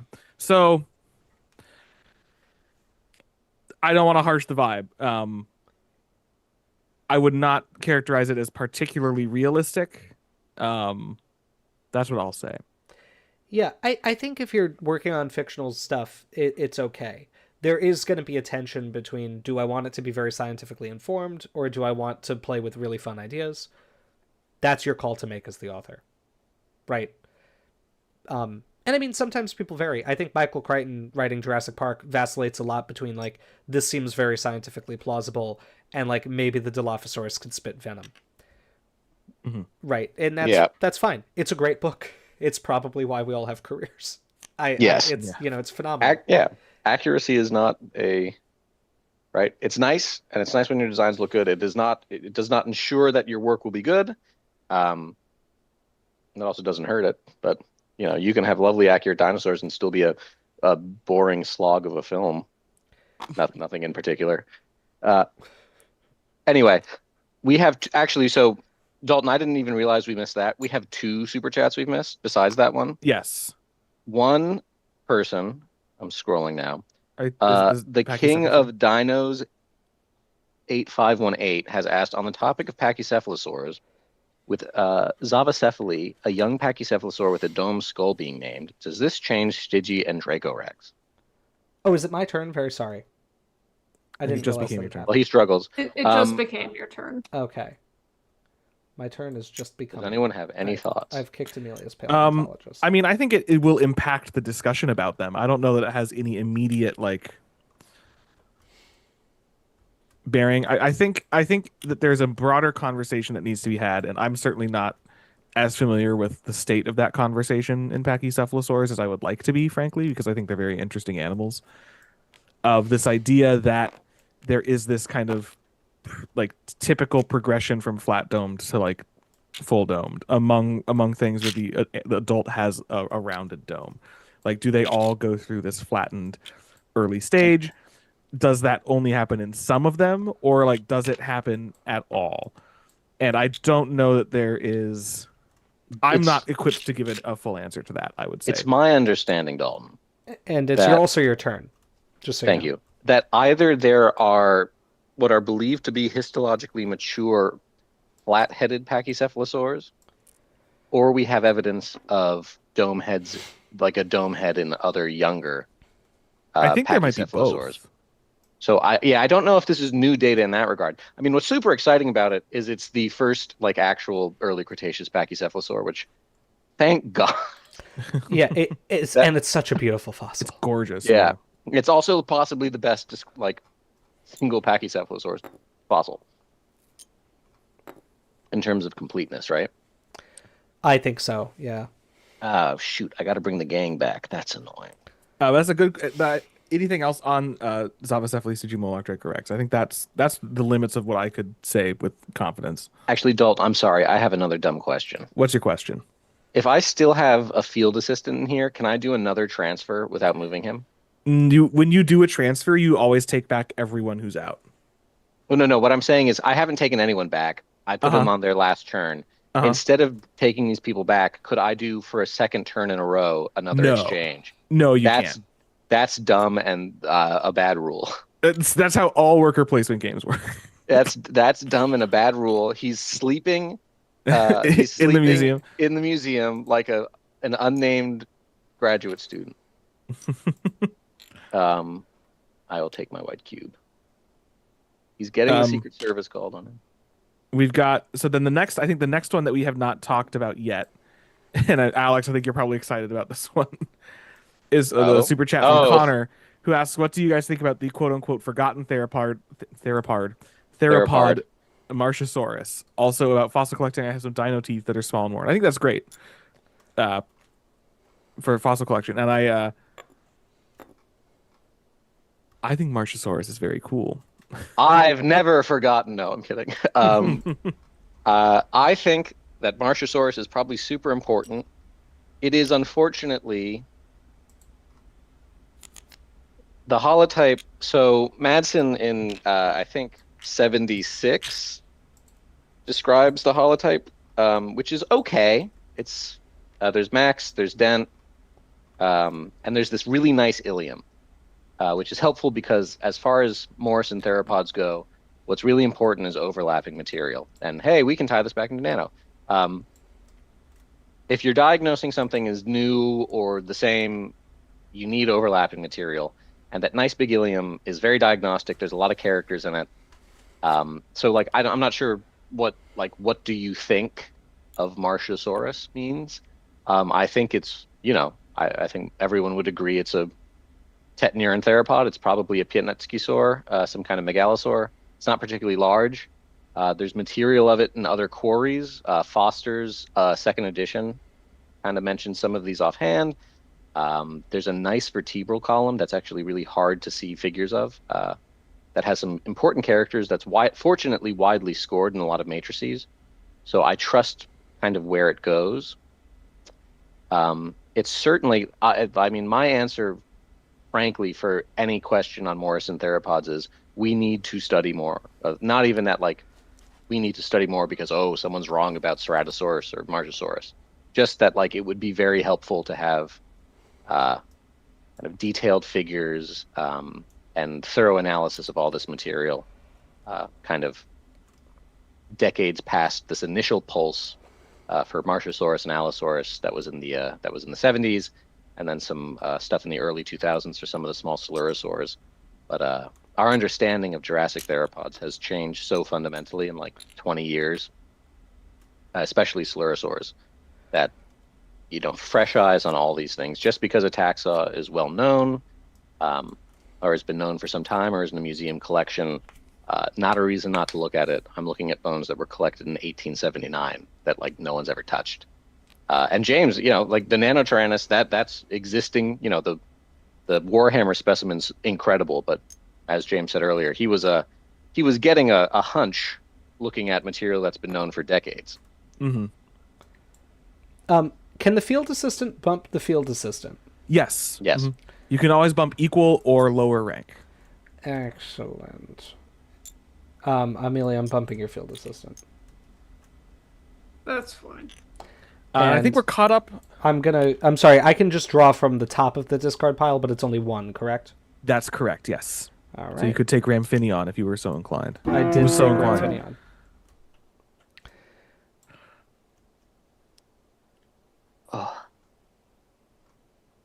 Oh my goodness, All he right. published another thing. Did he? Am I? I did publish Parasaurolophus, but I didn't say anything.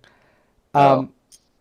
Do we think baby specimens assigned to Triceratops Yes. show the appropriate characters to still be considered baby Triceratops? I don't know.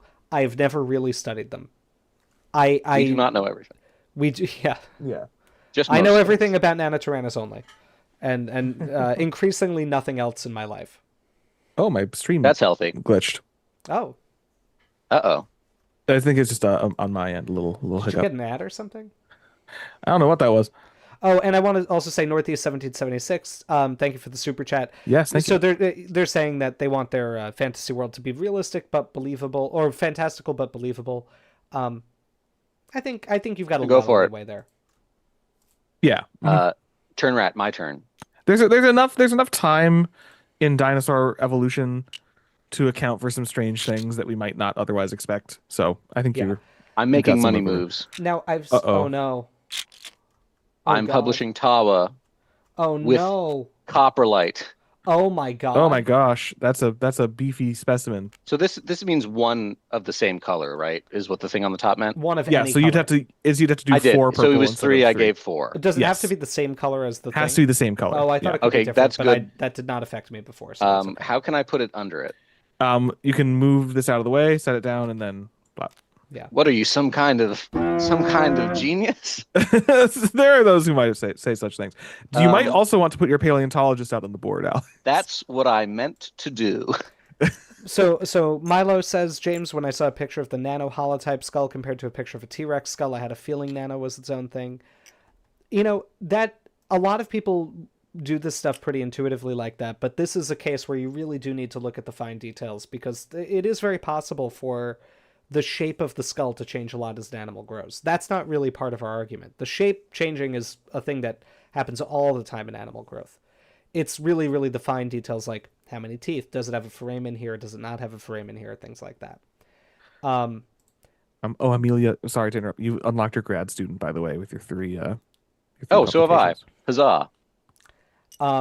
Now, we also had we've had a few questions about OTUs, so things that are scored in my matrix that are not included in the analysis. And this is a holdover from when we were just scoring things, and I was kind of giving them either specimen numbers or nicknames, that because I was going to do my whole phylogenetic analysis at the specimen level. And there's two reasons I didn't do that. One is that I read some pretty good arguments for why that's not a good way to do it. I think I Alex, agree are you with done? those arguments. I think there are ways to do it right, but it wasn't That the was kind of quick. analysis I designed. And the second, oh, and thank you, PaleoNerd1905, for the super Yes, chat with thank no you. comment. Oh, it's Message a retracted retracted. message. Ooh. Dalton, And then sorry. How do I get new fossils? You got to go to the specimen lab. Can I kick anyone off? I'm a grad student. Didn't you just take your turn? No. Didn't you just publish Tawa? Yeah, he did. Yeah, and then I gave it to I you. have not gone since then. Tawa was the last thing that happened. Oh. Oh, I Yeah. thought Amelia was doing something. Never mind. Sorry. No, I was just saying Amelia unlocked the grad student. So, what I was gonna say is that I saw a comment saying I heard your matrix gets Sue as not being as being separate from T-Rex. No, that's a holdover from when I was scoring Sue as its own entry in the matrix, and I was gonna do every specimen separately. I decided not to do that, and those are things that we forgot to delete from the version of the matrix that we uploaded for the supplemental information, just to not clutter it. We wanted to only include the things that made it into the analysis. And so there's a lot of things that have nicknames or are partially scored and not fully scored that were deleted from versions of the matrix over time. So you don't really need to pay those any special attention. And they don't really mean anything. I think the Nexus file on Jungersuchus I submitted was called Master's Thesis Final Version for Real.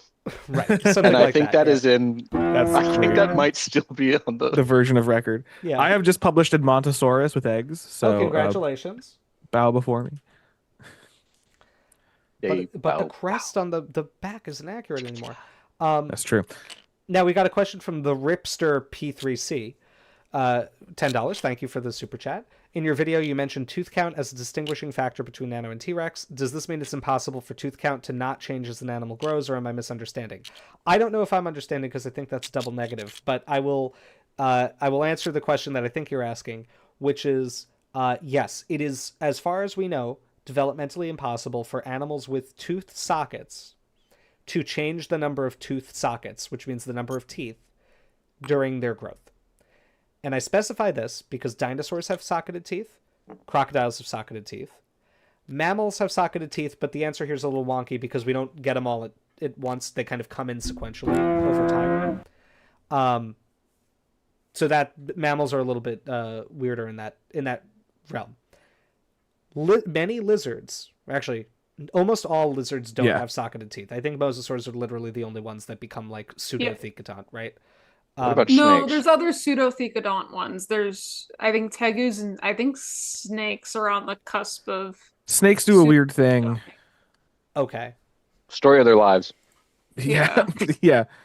Yeah, but for the record, mosasaurs, which do have sockets, don't, as far as I can tell, don't ontogenetically change their tooth count. No. And so there's a reason for this, which is that actually the tooth count is established before the animal has jaws at all or bones. There's a tissue called the dental lamina that develops when you're an embryo, and that partitions the number of tooth positions that form, and then when the bone forms, tooth positions form where those cells accumulated. That is established when you're an embryo. The jaw bones haven't even formed yet. It is probably, for complex reasons I won't get into right now, literally developmentally impossible for that to change, which is neat. Hey, James. Yes. Have you considered Lemosaurus? Well, someone's asked about that also in chat. Oh, thank I know. God. What's happening? So I'm gonna just get rid of that. So I'm going to the Kayenta formation. So in Lemosaurus, there's something interesting that happens, and I'm going to just roll my dice and get my cubes, and then I will keep talking about Lemosaurus. I won't evade the question, I promise. All right, turn rat to Alex. So, this dental lamina is important because the dental lamina is the source of tooth stem cells, right? This is what stimulates a process that we call odontogenesis, which is making teeth. You may remember that dinosaurs like sharks and pretty much every vertebrate except mammals continue to generate new teeth for their entire lives. Why? No. Those are mine. Dalton, Sorry, I was like, who's making a mess? I was putting them. Don't. I'm just steal playing my around. cubes. So Dalton, Yes. can a grad student kick out a field assistant? Yes. Mhm. That's terrible. It's pretty funny. Okay, so What do I get? 2? so the dental lamina is what makes the new You get teeth 3. start to form. Hot dog. And I keep 2? You get 3, you discard 1, and that can be one you already have. Well, I guess in this case you have none. So yeah.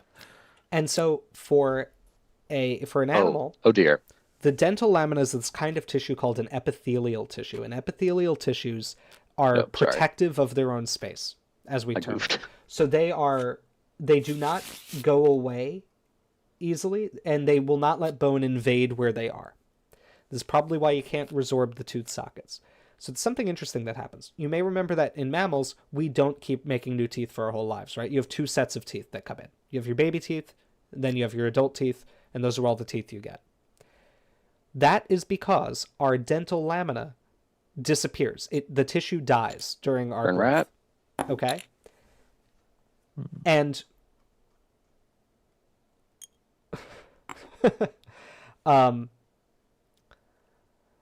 so I was just catching up on chat. There were some funny comments. I am not cheating. Is Dalton cheating? I am not cheating. I do not know where this allegation comes from. I think they thought that Amelia's hands picking everything up were Dalton's. Oh, Lamau. So basically, the end result here is mammals stop generating new teeth because we don't have a dental lamina after we make all of our teeth. The tissue dies, and then we stop making new ones. Old people, when they lose all the teeth from one part of their jaw, will have the bone resorb away down to basically where there's an artery and nerve passing through the jaw. The whole bone will erode down because there's no dental lamina that's saying, don't get rid of the bone here. There's just an empty socket, and the bone's like, all right, well, we'll just erode all that away. We don't need it anymore. It's it's very strange to see on preserved human skulls in like medical collections. Lumosaurus doesn't do that, right? I'm sorry. So Lumosaurus doesn't do that. In Lumosaurus, it stops generating teeth, but its maxillae are they maintain a shape, right? And internally, there's still a canal where the tooth roots were. Yeah, and there are separate alveoli in the dentary too. Like they don't even form a groove; they just cap. And so what I think is happening is that the dental lamina doesn't go away in Lumosaurus. And I think that is evidence actually of how locked in tooth number is, that in Lumosaurus, even though teeth stop forming, the dental lamina is still alive. And so there's no way for the bone to erode away around all of this stuff. I think it only proves our point more firmly that when you're a socket-toothed animal, the number of tooth sockets doesn't change as you grow, even if you stop making new teeth, which is crazy. It's very cool. They do also grow a beak. Yeah, they do also grow a beak. Now, the reason I keep saying in socket-toothed animals, just to be clear, is... and I'm bumping a field assistant here. Amelia, I'm bumping your field assistant, sorry. Rude.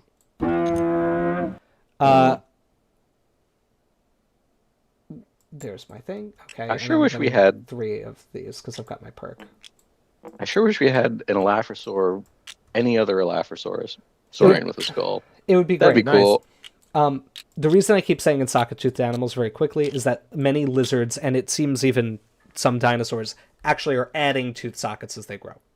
The thing we've never seen is a reduction in the number of sockets. So like lizards, like iguanas, as they get bigger, they just keep adding tooth positions because they don't have distinct sockets. They can just keep adding them. And the size of the tooth stays the same. So like as the jawbone is getting, like from what I saw in I was looking at tooth count stuff for the mosasaurs and lizards. Oh, and Alex, it's your turn. And from what I could tell, the size of the teeth didn't change. So as the jaw got bigger, as the animals got bigger, they just tacked on more teeth. Right. Tack on mass. Right. The thing that we don't see is a loss of tooth sockets, a reduction in their number without stopping generating teeth entirely. And so, yes, I think that's not possible for. Field assistant. I think it's not possible for that to change. Oh shoot! So a field assistant can't kick out a grad student, right? No, they can only kick out other field students. Well, my paleontologist is going to kick out this grad student. And now, Connor has asked this. I think the next one back, super chat. Will the Bloody Mary nanoskull be reunited with its body for display? I don't know what the final display plans are for Dueling Dinosaurs. I've seen Taylor McCoy in chat a couple of times also asking like what will happen. I know it will go on display outside of the lab in the North Carolina Museum when preparation is done. I don't know what that will look like or if we'll put the head back on the body. I think it's more likely that we'll do, just because of the way it's all been preserved, my guess is that we would have a replica of the head on the body and then the head kept separate for study and research in a different cabinet or a different display case. And that's common. Like that's also at the American Museum of Natural History, how AMNH 5027, the famous Jurassic Park T-Rex, is displayed. The head on the skeleton is a cast. The real skull is at the ground below the head. And also they ask about feelings on Afrovinator. My friend gave me a tooth of it, and it's a favorite now. I don't know that much about it. I hope more research on it is published soon. Yeah, I don't know. Do we have cranial material from Afrovinator? There's some, I think. I'm going to look it up. Someone else has asked about our favorite memes, and because it's relevant to my answer that I said earlier, I did find the image. It's not going to work because I have a background. So you can kind of see him there. Oop, he goes away. Okay, I found the threshold of getting close to disappearing into the sun. But anyway, it's very good. I hope you can kind of see it on your screen, but you probably can't. Oh my god, that looks just like to me. I sent it in our Twitter chat. Oh, okay. That is just Mosasaurus. That's hilarious. Afrovinator? Ooh, they're just they're related. They're not like the same animal. It's just I'm looking at the ilium, and they're. So thank you, Alex, for giving me my grad student back. I have an omen. Oh, an ill omen? No, an omen. I wouldn't call it an ill omen. Hey, she got Taphonosaurus. I'm so happy I got. It's all for you, Damien. And we can now all choose our next upgrade also. Oh. Exceptional stuff, guys.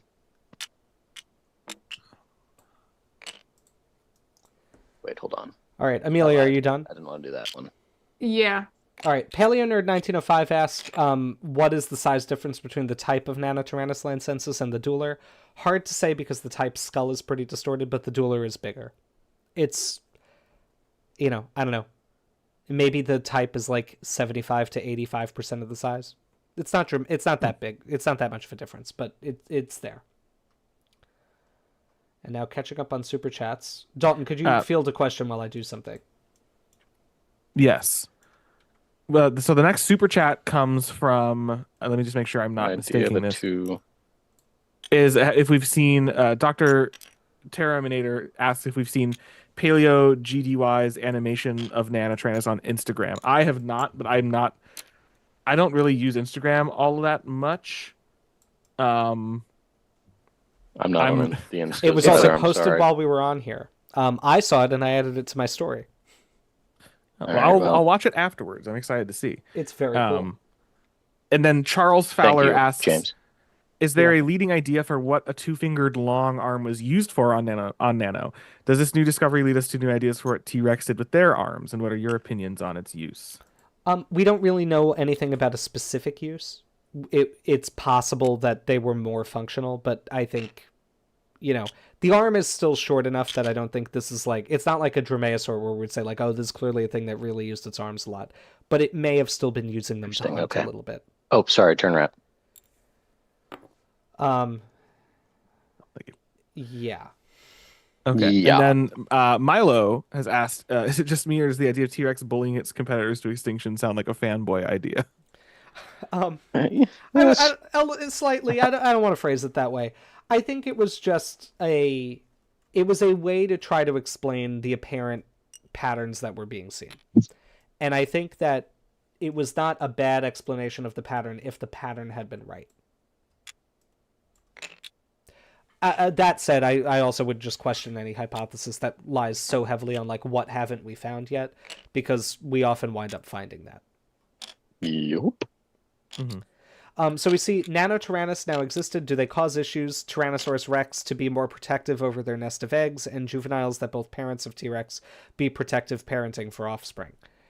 We have no way of knowing that. I think T-Rex parents were probably very protective of their offspring no matter what. There's no way for us to know, like, would this have affected their behavior in any significant way? There are also like a dozen animals in the Hell Creek that are probably better suited to steal Tyrannosaur eggs than a large like animal. A Raptor, all of that. Some weird mammals. Fishy square are there pants, big lizards from there? Oh, sorry. There are big lizards from the Hell Creek. There's a question I've seen a few times. What was the lab's reaction to the specimen being Nanotyrannus, and when did you realize it was Nanotyrannus? Complicated answer. I mean, I would say from the beginning, the things like the arm length were just like making us very sure that this was not going to be a juvenile T-Rex. We did need to actually test those ideas, though, and this is like something we can't really show in the paper. We tested the hypothesis every possible way we could. You can't, for a thing this important, and in science in general, just say, well, okay, there's no way, come on, and just write the paper. Right? You have to actually demonstrate what you've done. And so the arms were big, but I was like, I have to get every juvenile Tyrannosaur arm measured to see if they are characteristically this large. Is it possible this was a juvenile T-Rex with abnormally long arms, but like that it would grow up to be an otherwise normal T-Rex? All of that sort of thing. A lot of questions we had to answer. We did confirm it was Nanotyrannus itself only fairly recently. When we got the CT data, we needed to look for that extra sinus in its palatine bone. And that was what proved to us this is Nanotyrannus lancensis. And that was a really exciting moment. When Amelia and I were in the lab in grad school talking about this, we had a sense of deep foreboding of what was to come when we realized that Nanotyrannus had to be real. Mm-hmm. Deep foreboding is not how I would describe those messages. What do you mean? Do you think I was excited a little bit? Oh, a quiet, somber, removed James. Like, oh yes. Much to contemplate. I wish I remembered more clearly, because I remember it being funny, but I don't we were in the office when you ran an analysis and found it elsewhere, and I just don't remember any more than that. Well, it wasn't even, I don't think it was even analysis. It was just reading the list of things that would have to change, and it was like, okay, that can't change, that can't change, that can't change, that can't change, that can't change. I was like, oh no, this is gonna be very bad. It was funny. It was a different. I'm sorry. I'm remembering the other analysis that you did. That was a really funny number that we laughed about for a little bit. But that's a different foreboding. No, this one it was kind of, at this point it had been several months, if not years. So it was just like, oh, okay. Mm-hmm. Yes. So that was a different. We'll talk about that analysis when that paper is published. And it is so funny. It's a funny number. It was pretty funny. And it's not the funny number you're thinking of. No, it was not that kind of funny number, because there was a funny graph associated with it as well. Yes. And I want to be clear here that funny is not actually funny. Ha funny. It's uh-oh funny. Right. Publishing something. Oh, what are you publishing? Well. Is it Nanotyrannus? No, it's not, sadly. It's Ornitholestes with amber preserved. What a delight. Oh, that would be so cool. That would be cool. Pretty naked looking Ornitholestes. We've got a new super chat that I want to get to in a moment, but we've had a question that's come up a few times that I want to answer. And I now unleash my grad student. Sorry, Dalton. But before we do that, someone asked very briefly, how much did the cameo from the Halo guy cost? Oh, I've always wondered this. I don't remember. I don't remember either. But I can go find the email. I can look. It wasn't give me a minute. Well, it was reasonable. But we split a little it. Context for it. It was not for this. No, yeah, it was a present for James's dissertation defense. Yes. So yeah, someone pointed out. Someone said it's like, oh, so the Halo announcer guy knew. Yeah, he's the one non-paleontologist who knew about Nanotyrannus for many years. He opening the New York Times the other day, he would have been like, wait, didn't we already know that? Was that Scott's idea or my idea? I think it was Scott's idea. I think it was sounded, Scott's. I think yeah, Scott's because the I don't guy who really went play with Halo. Jeff Steitzer. Oh, also Alex, it's your turn because Alex, didn't Oh, you right. want to do I wanted Polly to from do the Polly. Yeah, Polly Yeah. from the Sopranos. Yeah, but I don't think he's on Cameo. Well, it was because He's he was also about to died. die. Yeah, he was dying. I think he had been on Cameo. But Oh, I if think he could've was. done- I think it was near. Oh, that would've his been so moment great. of mortality. I would have had a little joke, and then he would do, "Hey, Tone, did you hear Did you hear what I said? Nanotyrannus is real." You hear that, Tone? There's been so I'm trying to find the question because there's a question about Despledosaurus that's been asked a couple times that I want to get to before we hit into this next little bundle of super chats. Well, hold on, because I'm about to publish Okay, what are you going to publish? Something cool? two purple.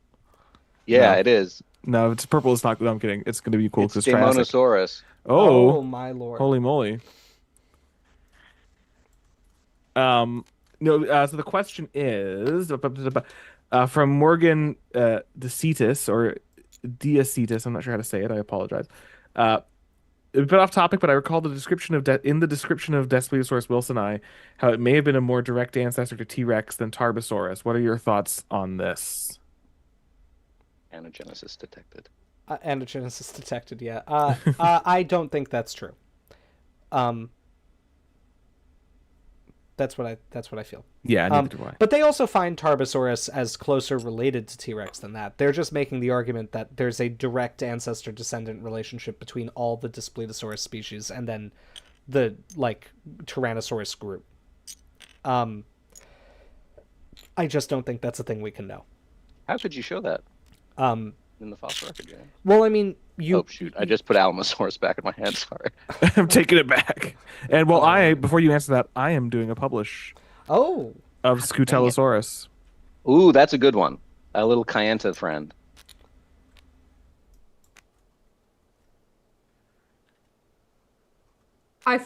So unfortunately I cannot find on Cameo where it actually tells you the amount in dollars that we paid. If I had to guess, we split it 4 or 5. Well, I think we were supposed to split it 5 ways, and there was a different non-crew friend who didn't actually pay me back for it. But I remember the per person amount being about $80. So that's not bad. $400. Yeah. And hey, we've almost made Worth that it. back with the video and ad revenue alone. we have made it back in ad revenue. What do you mean? And there you are, Amelia. Is your Well, turn, on that video alone, we've made about 300 on ad revenue, I think, or something like that. Good lord. So Time to find Nano or Tyrannus. Sorry. then, okay, I think we've gone through the non super chat questions that I've seen a few times, although there are definitely more. There's a new one, and I don't. But there's a few. There's a newer super chat that we haven't seen yet, which comes from Matthew McCormick. So thank you for the super chat. That's a good question. Yeah. Who says, huge congrats to James. I'm curious about how advertising for scientific publication works. For a publication, how do you get your work to news sources, and what does that process look like? Oh, well, that's a great question. In our case, Nature put together a press release in collaboration with the North Carolina Museum and with NC State. And they wind up actually doing a lot of the direct press work themselves. For Nature papers, that is what tends to happen. If you're at a university or museum, you will usually have a press office that you can talk to when you have a paper coming out. When you know when it's going to be out, or if you kind of know, okay, it's going to be accepted, let's start working on this. You talk to those people, they help you write a press release, they will help you contact press outlets. And so I had to do very little on my own. Stony Brook is doing its own press thing where I just did an interview today actually with a relatively local publication, which is really fun. But generally, really major journals like this will tend to solicit the press for you. Mm-hmm. If you're alone, what you can do is again, if you're affiliated with any university or museum, you can just send a press release or you work with the press office to work on a press release, and then you'll see which news outlets pick it up. Right? Yeah. Sometimes they won't, sometimes they will. I also definitely advocate for at least trying to be active on one social media platform. I tried to actually cross-post my thread to Blue Sky, and it failed. It didn't work for some reason. And so that's why I only posted on Twitter. It was supposed to go live on both of them simultaneously. But I clearly emphasize Twitter for like, this is where I'll do the big announcement in a thread. I've said some stuff on Instagram and Facebook, and obviously we have the YouTube channel. Any paper you write, I think you should try to promote at least a little bit, because you care about your work more than anybody else will, and it's good to help make sure other people saw your paper came out.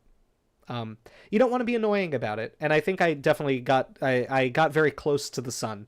I think the movie trailer was like, You probably flew a little close. I came a little close to the sun, but I tried to not do the annoying, like, there's something really big coming for like days or weeks ahead of the paper. I was, No, you and I just mean, like, distilled it into a 2-minute video. right, and I think that was fine. It didn't hurt anybody that got posted. I didn't want to be like lording for days, like, oh my god, you're not going to believe it. But it's fine. I mean, I think some people probably didn't think that was a cool thing to do on my part, but I thought it was cool, and that's all that matters. And you had the nature paper, so Exactly. Well, like something I want to add to that, and like some attitudes that I saw kind of in response to that, is doing press for a paper is kind of a game. It's kind of politics. You need to play the game. You need to know which buttons to push and when to kind of drive engagement, because that's the purpose. If you want people engaging with your work. And in this case, I think the specific combination, well, obviously I think so because we did it as the channel and as a group, but like, there's reasons for why we do things the way we do. There's reasons why the headlines are kind of flashy and attention grabbing, because they have to be, because that's what press is. And so I saw some folks in the academic circles kind of getting, I'm trying to figure out a way to phrase this that's a modern version of the phrase, but I can't think of it. Getting their knickers in a twist. That's the thought. Indignant, perhaps. Having big feelings about the fact that there were a lot of headlines that were like, this is the biggest discovery of the decade or something like that. And a lot of folks were getting kind of huffy about that and like, well, that seems pretty uppity. It's like, you know what? First of all, it's very important. The science is important. Yes, it was on a Tyrannosaur, and that does inherently get a lot of attention. But really what we're learning here is that 30 years of research on these animals and 30 years of research in paleontology has been wrong. And that's a big deal. And if you don't believe if you don't think it's important, check those metrics. Well, like, first of all, read the paper and like actually think about it instead of seeing the headline, seeing it's a Tyrannosaur and rolling your eyes, which, like, I'll admit I used to do, and I still do, because some of the papers about Tyrannosaurs that get a lot of attention are not very good. This is an exception where it is actually good. Alex, but you do have to actually engage with it to learn that. Anyway, my point that I'm trying to make here is that the dealing with the press around a paper is kind of a game. You do have to puff yourself up. You have to be willing to talk bigly of yourself. Nice. You have to be willing to talk up your paper, talk up your animals, and really like do the work. The other like attitude, I bent out of shape. That's a good one, actually. Yes, yeah. Thank you. Yes. Another attitude that I see is a lot of folks are like, well, why does no one care about my animals like this? And I feel very strongly about that because for me personally, I go above and beyond and out of my way to make sure my audience, whoever that is, if I'm giving a talk, if I'm doing press, whatever, I want them leaving a talk or whatever, or a piece I've written, whatever, thinking that, wow, mosasaurs are the coolest animals ever. And I don't know. I think that's a goal of mine. And so therefore, when people come away from, like, people don't come away from it not feeling that way. So I don't have to complain that. Wrong. Hold on. Now, why would that go there? I'm sorry, Dalton. How do I pick up just that one? I got it. Okay. But anyway, all of this is to say, like, press is kind of a game. Like, there's a strategy to it, and part of that strategy is puffing yourself up and knowing when to get the engagement, because that is the entire point. Right. Dalton, I have two formation. What do I do? Why do you have them? I drew them as part of my... Well, you should play the one you want to do and then discard the other one. But they're both going to end up in the discard pile anyway. I'm going to play... I'm going to get rid of the Hell Creek. Boo! No. We hate the Hell Creek. And I'm going to play the Blue Water Creek, the better creek. Yeah, and like, right, Kevin Preem is also right. Like, this was an important paper, and I have seen some people saying otherwise on social media or trying to poo-poo it. And I think that if you think this is just a T-Rex paper, I don't think you really understand the significance of what this means. The entire way we have understood growth in the fossil record, in the vertebrate fossil record, is wrong. And 30 years of research about T-Rex has been, and Tyrannosaurs and theropods, has been affected by a fundamental error in taxonomy. That is important. It doesn't matter that it's about T-Rex. This is not like, was T-Rex the coolest thing ever? Yes or no? And then we end the paper saying like, yeah, it's pretty cool. Like that's not, it's not this kind of paper, right? T-Rex is pretty cool, but it's important. I'm, but like, listen, I try to not be too frustrated by that kind of stuff because you see this about any big paper coming out. There's always somebody kind of, grumbling about it on social media, but also like, I'm pretty confident in the quality of it. I don't need assurance from everybody that it is good. I will take 95% of people. That's okay. Right. I mean, all I care about is what does Jim Clark say about it, and that will become my opinion. Which I actually have no idea. I should ask him. Yeah, well, I didn't get a chance to talk to him about it on Saturday. You should have. Milo, I am rounding. It is okay to say 30 years when it's actually been 26 years. I'm going to continue saying 30 years for clarity. We missed a super chat. We've missed 2 super chats, and so one of them. Oh, that's a spider on my leg. Hold on. I mean, thank you, King of Dinos, for the super chat. I think you were probably aware also that this is not a fun thing to think about. And I'm not going to read it as you've written it, but I will say the question is a little bit of what would maybe be the line of succession for the Dakota Raptor holotype. And the answer to that is that regardless of the exact nature of it, which I don't really want to comment on, that fossil is in an institution of a type, and it does not belong to a person, it belongs to the institution. So whoever that institution would bring in next would presumably work on it or at least oversee it, but it belongs to an institution and not to an individual, ostensibly. Yes. And we'll leave it at that. The next super chat comes to us from Tyrannosaurus, who, thank you for the donation, asks an autapomorphy of Nanotyrannus that I don't think was mentioned in your paper that was discussed in the Longrich and Saita paper from 2024 was the procumbent premaxillary teeth and upturned premaxilla. Is that still a thing? I don't really agree with them about that character. I don't think it's more upturned than other Tyrannosaurs tend to look. Like, look at a good T-Rex skull like Tuffslove. They always tend to be kind of upturned at the end of the snout. The idea that, like, the teeth are sticking forward or something is not, like, and that's not really what they mean. Yeah. So I just don't agree with that character, which is why we didn't talk about it. Why is someone asking if I'm okay? I think maybe because you're like very out of frame. Oh, am I? I don't think. Am I that out of frame? You're being. You are by to your my nameplate. view, but let me. I was a couple seconds behind, so maybe it's There was a little house spider crawling on my leg, and I think I said that. Oh. I just took him off and put him somewhere else. Neat. Alex, is it your turn or are you done with your turn? Oh, hey, Dan It's Levering. my turn. I've done nothing. Thank you for the super chat. I've said it before and I'll say it again. Thank you all for helping drag academic paleontology into the 21st century media ecosystem. I was thrilled to see the media puts for it all the props. Thank you very much. Thank you. Yes, thank you. I had fun. Alex, did you take your turn? No, I'm sorry. I have not done anything yet. What to do? You know what I should probably have are species.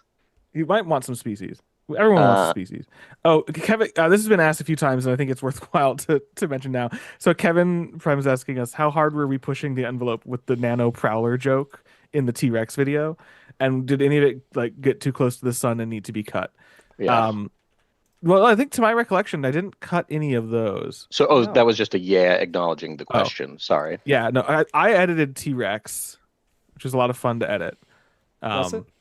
It actually was. I say that only like maybe 10% sarcastically. It was like long. 3.5 hours long. It was really long, but it was one where I got to have a bit more fun with it, like doing the prowler meme. Right. And we had kind of whenever to peek behind the curtain a little bit when we recorded that, whenever we made a mention to Nanotyrannus and put a little joke in, we had a discussion of like, hey, have we do we want to keep that one or get rid of it? And I don't think we really got rid of many of them. Anything that we cut, to my recollection, most of the stuff that got cut from that video was just cut for other reasons. Either it like either it was like too rambly, or it didn't make sense, or we just needed to do like a different take of something. But there was nothing.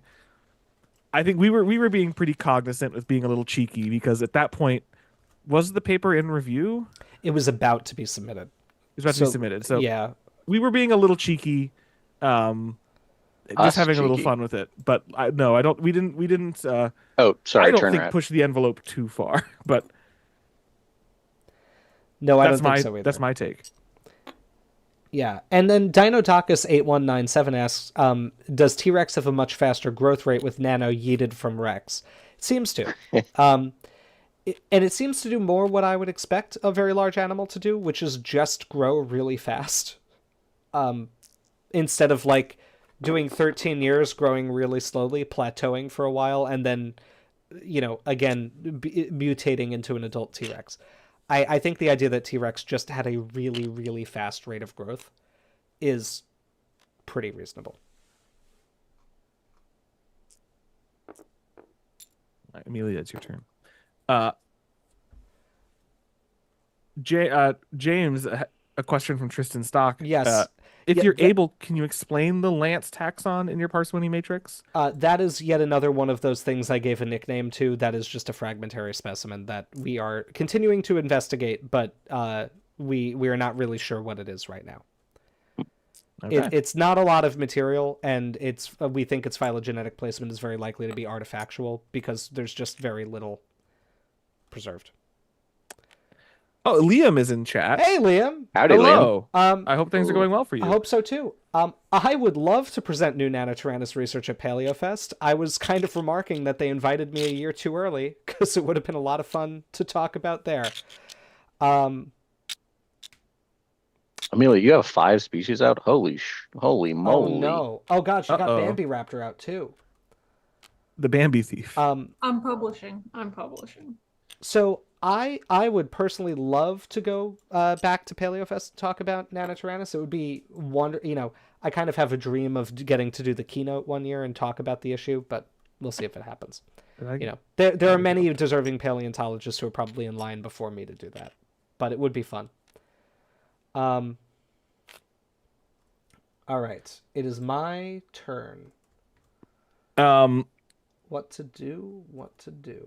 Awesome Anth says that they're a huge fan of Jane's new species epithet. What was the process of coming up with it? And were there any runner-up names you enjoyed?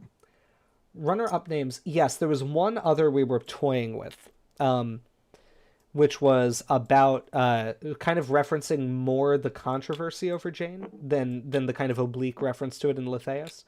And that was, we were thinking of calling it Nanotyrannus bellorum, which means which is a play in Latin. Bellorum literally means of like battles or warfare, but bellorum is the word bellum. Good Lord, Latin, which means what'd you get war. all those white cubes for? I have the perk that gets me an extra one, and I sent my grad students to the library. Bellum in Latin means war, but bella means beautiful. And bellorum, depending on like how you're exactly forming it grammatically, could theoretically be either or very similar. And so the idea was a play on both. This is the one that everybody's fought over for a long time, but also the specimen is very beautiful, which it is. Jane is, in terms of the quality of preservation of the bones, it's a gorgeous I fossil. think the best nano known. It's not nearly as complete as the Dueling Dinosaur specimen, but it is less broken. Like the Dueling Dinosaur skull, if you look at any figures from the paper, things in my Twitter thread, there's a lot of breaks. Like it's something we're working on rebuilding it with digital data. But Jane isn't like that at all. Huh. Yeah. No, sorry, I'm about to make a poor decision. Are you? Oh. Probably. Okay, I'm going to send my paleontologist to the fossil exchange zone. Get out of here, grad student. Oh. Oops. And I'm going to exchange 2 Triassic cubes for things. Oh, the horrible Discord sound. I'm going to do... There's another question that I've seen a few times that we can visit now. Guy Hat Guy excuse me, I can read. I'm literate. And Gay Hat Guy from Gasha Game asks, I know there's little evidence of dimorphism in dinosaurs, but in Tyrannosaurs, is it possible that males, if females were selecting, would have had more extensive keratin growth on the turn rat. skull? Absolutely possible. No way to know. Yeah. Yeah, it's unfortunate. It's a great idea, and I don't think it's unlikely. But that's not based on anything. But I think that's an area where, like, in Paleoart, Oh no. go crazy because it's possible. I wouldn't go crazy, but I could totally imagine the males having more keratin and more ornamentation through that. Paleonerd 1905 asked about my opinions with Raptor Rex and Bhagaraton. Raptor Rex and Bhagaraton, I have not seen either. Raptor Rex, I will say, morphologically, in all of our stuff, plots really close to juveniles of Tarbosaurus. It does look like it's got some differences, and so it's possible that it will wind up being a second Tarbosaurus species. I think we would want an adult to know that for sure. The problem is the specimen is tough to study right now because it is in the process of being repatriated to Mongolia, I think, from what I understand. So that's that. Bhagaraton I've just never seen. The two foramina and the Cerangular are compelling to me, evidence that it might be something else, but I have seen, in my extensive time teaching human anatomy, many cases where what is normally one foramen is split. And I wouldn't think it's impossible for that to happen in Bhagaraton. The only thing that gives me caution with that is that that's not a neurovascular foramen, that's a pneumatic opening, we think. And I have never seen any theropod with a split one except for Kuru. And I've seen a lot of Tyrannosaurs, and if this were something that were common variation, I would have thought I'd have seen it in some, like, Gorgosaurus by now, or something like that. That said, I don't know. I haven't seen it myself yet, so it's hard to really have an informed opinion. Dalton. And yes. then Milo said Nano I started can't the new believe age of splitting. is less points than Kakibopter. I also can't believe that Quetzalcoatlus is less points than Kachypopteryx. I did publish Quetzalcoatlus. Oh, well, congratulations. As My this condolences. conversation was going on. And Chinanisaurus with another super chat, thank you, asks, what is the deal with Moros in relation to Nanotyrannus? Before I answer that, when I withdraw, I still only get one research point, right? Yes, unless you have the perk that gives you 2. I don't seem to have that perk. I have library +1. Huh. Did it go away? Did the game update or something? No. I have that perk. You should have it. It might just be in. Hang on. It might be in a box somewhere. Oh, I mean, it's fine. I was just wondering if I was missing something about when that happens. No, you're missing something in that you're missing a piece of the game. Oh, I see. But okay, I don't know where. I don't know where that went. Well, I've recalled, and I don't remember if I got another white cube or not. Well, here, you know what? Here, you can have. Oh. I'm gonna give it to myself. I don't think I have it. I'm the. Oh no, here it is. I found it. Oh, thank you. Flunk, it is in the Pterosaur mini expansion. Gotcha.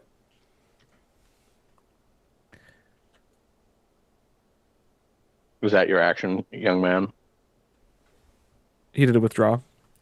I did. Yes, that is my action. Alex, you may take the rat. Well, I also have to withdraw because apparently we can't do double actions. No, we can't now. We've never been able to. Apparently. Big rules. But I get 2. Yes. And then we see LQAVS says it's pretty special to see this paper published after visiting the Dueling Dinos and seeing James on the opening day of the exhibit. Congratulations. Awesome. I think if you're the person I think you are, because I do remember meeting several channel viewers, but I think I remember who you were in particular. It was good meeting you. Confirm, what did we talk about? I want to confirm that you're the person I'm remembering, because I don't remember what you told me your username wasn't directly. But thank you so much. It means a lot to me. I hope you enjoyed the exhibit, and I hope that if you ever get an opportunity, you can go back. I think a lot will change about the exhibit now that we have identified the specimen confidently. We also got an interesting question from Benjamin 0119. Are elephants an exception to the tooth rule with their 6 sets of molars? No. They get their teeth sequentially, but don't have all their adult teeth at once. right? So it's not that they keep replacing their molars, it's that they develop the same number they should have, but they're only using one of them at a time. Huh. Oh, and the Moros Nanotyrannus question, very sorry. Moros is a very incomplete animal. It's only known from like 3 bones, right? We've got A or femur, a few bones. tib, We've got a few phalanges too. and metatarsals. We think that that's the best way to explain this. We just think it's going into the clade with Nanotyrannus and specifically Jane because they happen to share one trait that is otherwise seen in a lot of other tyrannosaurs, and they're the same relative grade of development. And so basically it's like the algorithm's like, well, we know it hangs out in this part of the tree. I recommended some great barbecue. You were the person I was thinking of. It was. I hope you enjoyed it. I was about to ask about the barbecue, and I was like, "This will be bad if you're somebody else." I'm glad you enjoyed it. I recommend you to go to Longleaf Swine, right? Amelia's Is that where you Longleaf should Swine is hang? great. That's where Alex and I went too when he was saying. Good Lord. It's good. What's happening to the rat? Amelia's on a tear. I've published and I've somehow flipped the rat. She has to be cheating. And we get now, I think, Corythosaurus. yes, we now get our next upgrade as well. Okay. And so, yes. So the node supporting Morris and Nanotyrannus Lithaeus is supported by one character. I think it's a metatarsal character, if I'm remembering correctly. It's been a while since I looked at the characters supporting it. Anyway, what's happening is the analysis says Moros goes in this part of the tree, and in this part of the tree, it has a character in common with Jane. So therefore, it goes on to Nanotyrannus Lithaeus as a sister taxon. What we say in the paper, and the reason why we didn't name Jane Moros Lithaeus, or it didn't change it to Nanotyrannus intrepidus and make it part of the genus, is that we're like, we know Moros is known from very little material. There is no compelling reason to change it based on the topology of some of our analyses. Also, our Bayesian analyses don't find that relationship. Yeah. So, And- like, this is why I get frustrated when everybody sees a new tree and they're like, oh, we got to change all the taxonomy now. Don't do that. Wait. Often, just wait. Wait to see. We need more material. We need to run new analyses. We need to sample new characters, right? And that's why we have that note in the paper just saying, like, we don't think anything should change right now. This is probably... This is a result that is very likely to change in the future. Yeah, and not to like contradict what we said earlier about like the nature of kind of stratigraphic and biogeographic data in terms of identifying species, which it is not. By the way, I'm should not be the publishing. primary source. But Oh no. in this Ramphinian. instance, Ramphinian is here. In this instance like this, where it's like you're getting this result, it seems kind of strange. And then you're like, okay, well, there's probably some missing data contributing to it. Then you might also consider, this is known from a different part of the world, not that far away, it's still North America, and a different rock unit, different geologic time, right? Lots of factors kind of come into play to be like, okay, this seems dubious. And maybe someday you find an entire Moros and it turns out, no, it is. And then you'd have some other questions to answer. But Right. James, would you like to pass the turn rat, young man? I do. Thank you. Oh, I did not even read any of these global objectives. I haven't been looking at them because they've kind of bit me the last few times we've played. However, they also do tend to come into play later in the game. Yeah. Here's what I'm doing. What are you doing? Reading the things. Quiet Nobody you. does that. I'm going to send my field assistant to the library, Oh, and I'm going to get 3 cubes because I have a +1. So we got a super chat from the That's King of way more than Dinosaurs asking, would you guys consider doing a video on how you run analyses? I've never understood how it works, and I'm really curious how it works. Yes. Funny you mention that. In fact, less about like what buttons to press to make it run, more what actually happens and what is a phylogenetic analysis doing. So we're going to explain the theory, we're going to explain the math a little bit, and we're going to show you how different things work. And Yeah. And we'll get in long arguments about what the best way philosophy to and theory. Yes, exactly. Because there are points where people disagree. But we want to show you basically what is systematics really. It's not Well, I just don't think- clustering things together that look similar. Mm-hmm.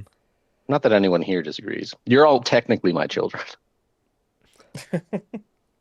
Technically? Matrix philosophy-wise. Oh, I see. In some respects, yeah. Wait, why are we all technically Alex's children? I you think just talking? in the like running like a million analyses. And Oh, yes. looking at what's consistent. Yeah. Yes, no, I did learn by watching him. Parsimony, at least. Bayesian, no, I am a newcomer to these lands. Also, Dalton, it's your turn. I threw you the rat. Oh, sorry, I missed that. Thank you. I am going to send my my paleontologist into the field. It's time to dig for some bones. Get out of the field, Mr. Paleontologist. Ooh, He's and cheating. Guys, he's cheating. I'm lagging. Yes. There we go. Okay. There we go. Sorry. We're going to go to the Pardonnay formation. Pardon me. Pardonnay. And we're going to roll for some Triassic fossils. Good luck. And thank you, John Pass. You have a good night too. Take. Um, Well, actually, I get an extra because of my thing. We got a paper, or we've gotten a question about the Hadrosaur mating paper from today. And my answer about what I feel about it is I have not yet read it. No, neither have I. So No, I skimmed it. I haven't had it. I was very busy today. yes, again, I'm sick and I'm trying to make my SVP talk, and I still have to do that. So I didn't read it today. Tuesdays are lab days, so I did not have time. Oh, he's counting. And Paleobook, this is a game called Holotype. I was just realigning. I think to answer the most recent comment, maybe a little bit Ooh. meanly. No, Amelia. The idea of the brood parasite thing going around is perhaps we are projecting onto the Tyrannosaurs that they, like us, have mistaken Nanotyrannus as a baby. Yes. I have also noticed a trend in that, and I was like, I think the animals knew who is who. I like to imagine more a weird interspecies very romance funny, thing where Amelia. there's a tiny, relatively male Nanotyrannus that's just like desperately in love with a T-Rex adult female who doesn't want it anywhere near her. Like, Terrible. you know, like the Nano's trying to get close and the T-Rex is like knocking over trees, being like, "You get away from me." It'd be very funny. There's some meme about that with some other animal. I don't remember what it was. I mean, that's kind of just Pepe Le Pew without a size difference. That is Pepe Le Pew. No, but it was some meme I saw where I think it was an illustration of an animal. Is Nanotyrannus from the Frenchman formation? Not yet. I know. I just accidentally made an anime. That's terrible. Now I've got a question. We've gotten a question from the Leopard Gecko 1986. Is LACM 238471? There's an extra number in there somewhere, and I forget which one it is. The Jordan theropod, a Rex or a Nano? Was it mentioned from the paper? What we say, if you read the supplement, which you can access, even though the main text of the paper is not accessible open access right now, is we say that we consider that specimen a nomen dubium because that's the name-bearing type of Stygivenator. And Cool we've name. examined it and we said we don't think that you can diagnose this as a distinct thing, and so the name doesn't hold. We think if it's anything, it's probably a nano, but we don't know that for sure. We just can't say from what it has preserved what it is. It's a sad result. Stygivenator's a cool name too. I wish it were the name. Jimbo, are you doing something or? I am now. Oh, okay. Well, Dalton's reading things. I'm going to the Morrison formation is what I'm doing. Oh, please find some more slurs. I cannot promise that. No one can. No. It's No a one's curse. been able to do it for 140 years.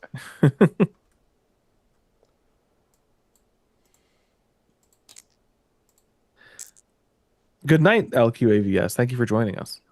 Now, I've just lost Jimbo, is it my fossil turn? I should have got. I re-rolled and got another museum, and I hate that.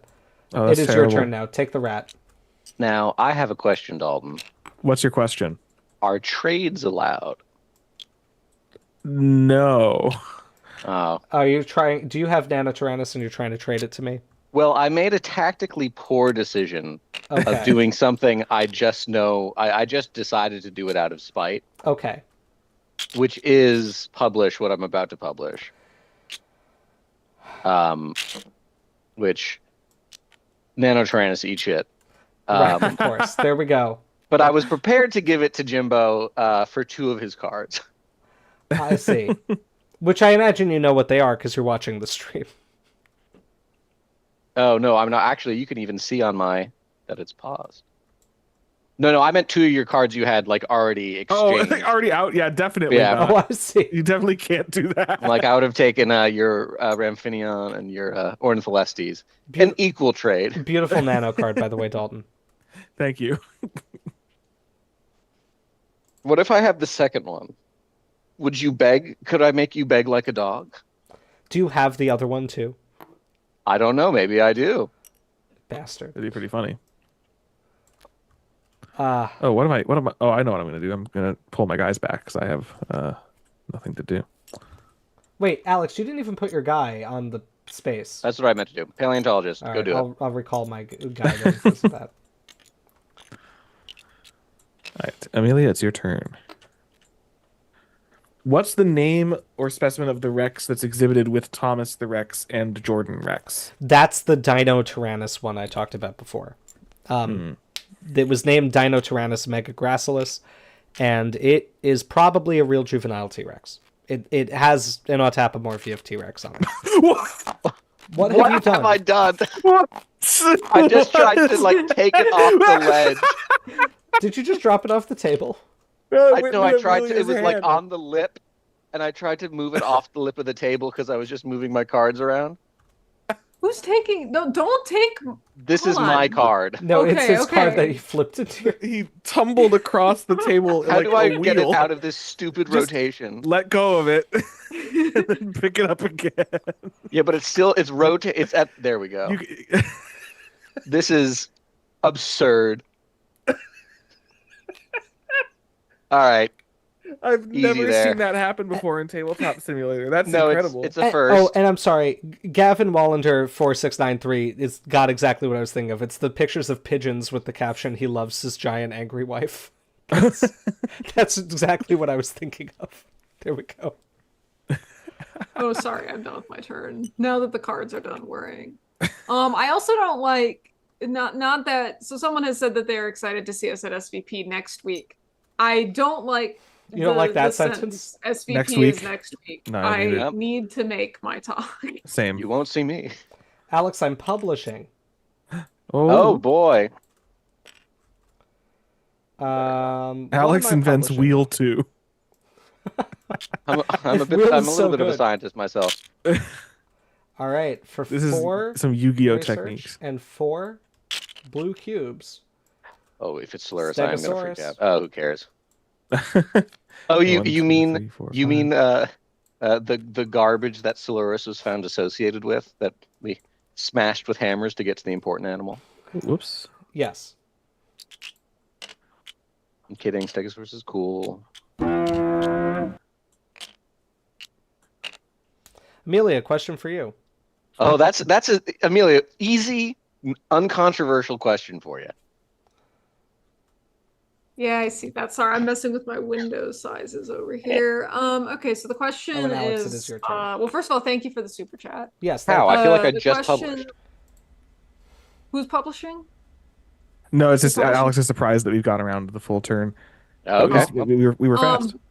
Yeah, Anyway, hot dog. The question is, they're wondering if mosasaurs could have evolved from snakes since neither have hips, but then they saw that whales don't have hips either. Why is mosasaur taxonomy unresolved? So these questions go hand in hand. So the absence of hips is not itself a synapomorphy or a shared trait, rather, of mosasaurs, actually, if you believe it. As the current understanding of their relationships, if you believe them, which I tend to, these animals seem to have. Well, first of all, sorry, I gotta back up a little bit. They didn't completely lose their hips. So unlike whales, or unlike some whales, I don't know if all whales have lost the hip bones entirely. I don't think they have. Mosasaurs still have their hips.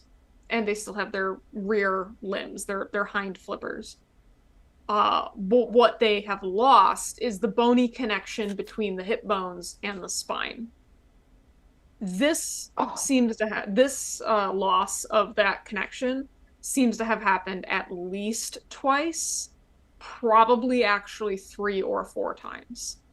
So within Mosasaurs, there's 4 main groups of clades, and each of those seems to have potentially lost that bony connection between the hips and the spine independently. So the fact that they don't have that, and like a step in losing your hips entirely, as most snakes have, is losing that connection, presumably, is not itself what ties them together. I'm trying to think of, like whales are a great example. They have independently also lost that. So the characters that, or the traits that have actually been proposed to tie mosasaurs and snakes together, because that is a hypothesis, have to do are all present in the skull, in the skull and the jaw. One of them, for example, is that their palatal teeth, so the teeth on the roof of the mouth, are much larger relative to those of other kinds of lizards. Snakes have very large palatal teeth. Mosasaurs have very, very large palatal teeth.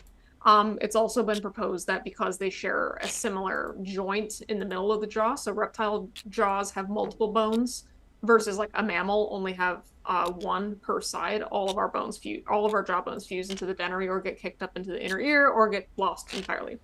In reptiles, there's several bones that make up the jaw.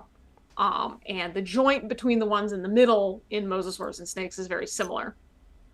But this also might be an independent similarity, because both snakes and mosasaurs, on account of functionally not having limbs, because mosasaurs have flippers, but they can't like use them. They're navigating the world with their faces, with their heads, and so their heads become very flexible in ways that other lizard heads are not. The bones in their heads, rather.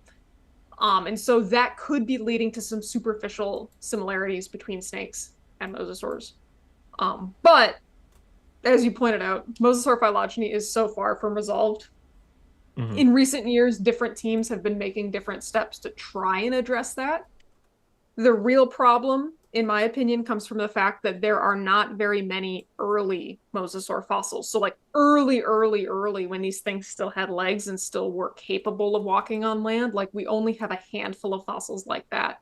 And the ones that we do have are really pretty. They're really, I don't want to say they're poorly preserved, but they're preserved in such a way that CT scanning them, so actually getting a handle on like their internal anatomy, is really difficult. They're flat, they're in slabs. So that hasn't been done yet, either because it's very difficult because the rock is really hard, and or it's an issue of funding and interest in that kind of stuff. So part of it is that. The other part of it is that the early snake record is also very, very bad. So we don't really have a great handle in the fossil record where snakes came from exactly. We know where they fit within modern DNA-based phylogenies, but that doesn't help us with the fossil record, and that certainly doesn't help us with mosasaurs, for which we have no DNA. So it's one of those things that's like a really big question that still exists in paleontology, despite the fact that mosasaurs have been studied for over 200 years now, I believe, since the first one was found. But like for good reason. Like at a certain point, like we just don't have the fossils, and there's no kind of circumventing that. And convergent evolution, especially in squamates, is a big, big hurdle to figuring out their relationships. Absolutely. Indeed. And if you're coming to SVP, I'll be talking about that, not with mosasaurs. Amelia's publishing. I'm publishing again. Jesus. I am so productive. Criminally. Hey, have you tried translating this into your... Thank you, Alex. Yeah, I have, actually. It's almost like I've had a really bad time in my career consistently. I'm sorry. I'm publishing Triceratops. Oh, you mean the part of the Dueling Dinosaurs we're not talking about? Yeah, well, we did talk about it a little bit. But we can talk about it again. It's Triceratops. Leopard Gecko 1986. The Teen Rex specimen at Denver hasn't been described yet. And so, identity is not resolved, and I don't want to I don't want to speculate preemptively. It certainly looks more like a T-Rex than a nano based on what's been prepared so far, but needs to be studied. Yeah. And Yes. All right, it is my turn. And Milo, you are correct. and what's the about current that. understanding of Pachycephalosaurus, Digimoloch, and Dracorex? That is evolving. It is evolving indeed.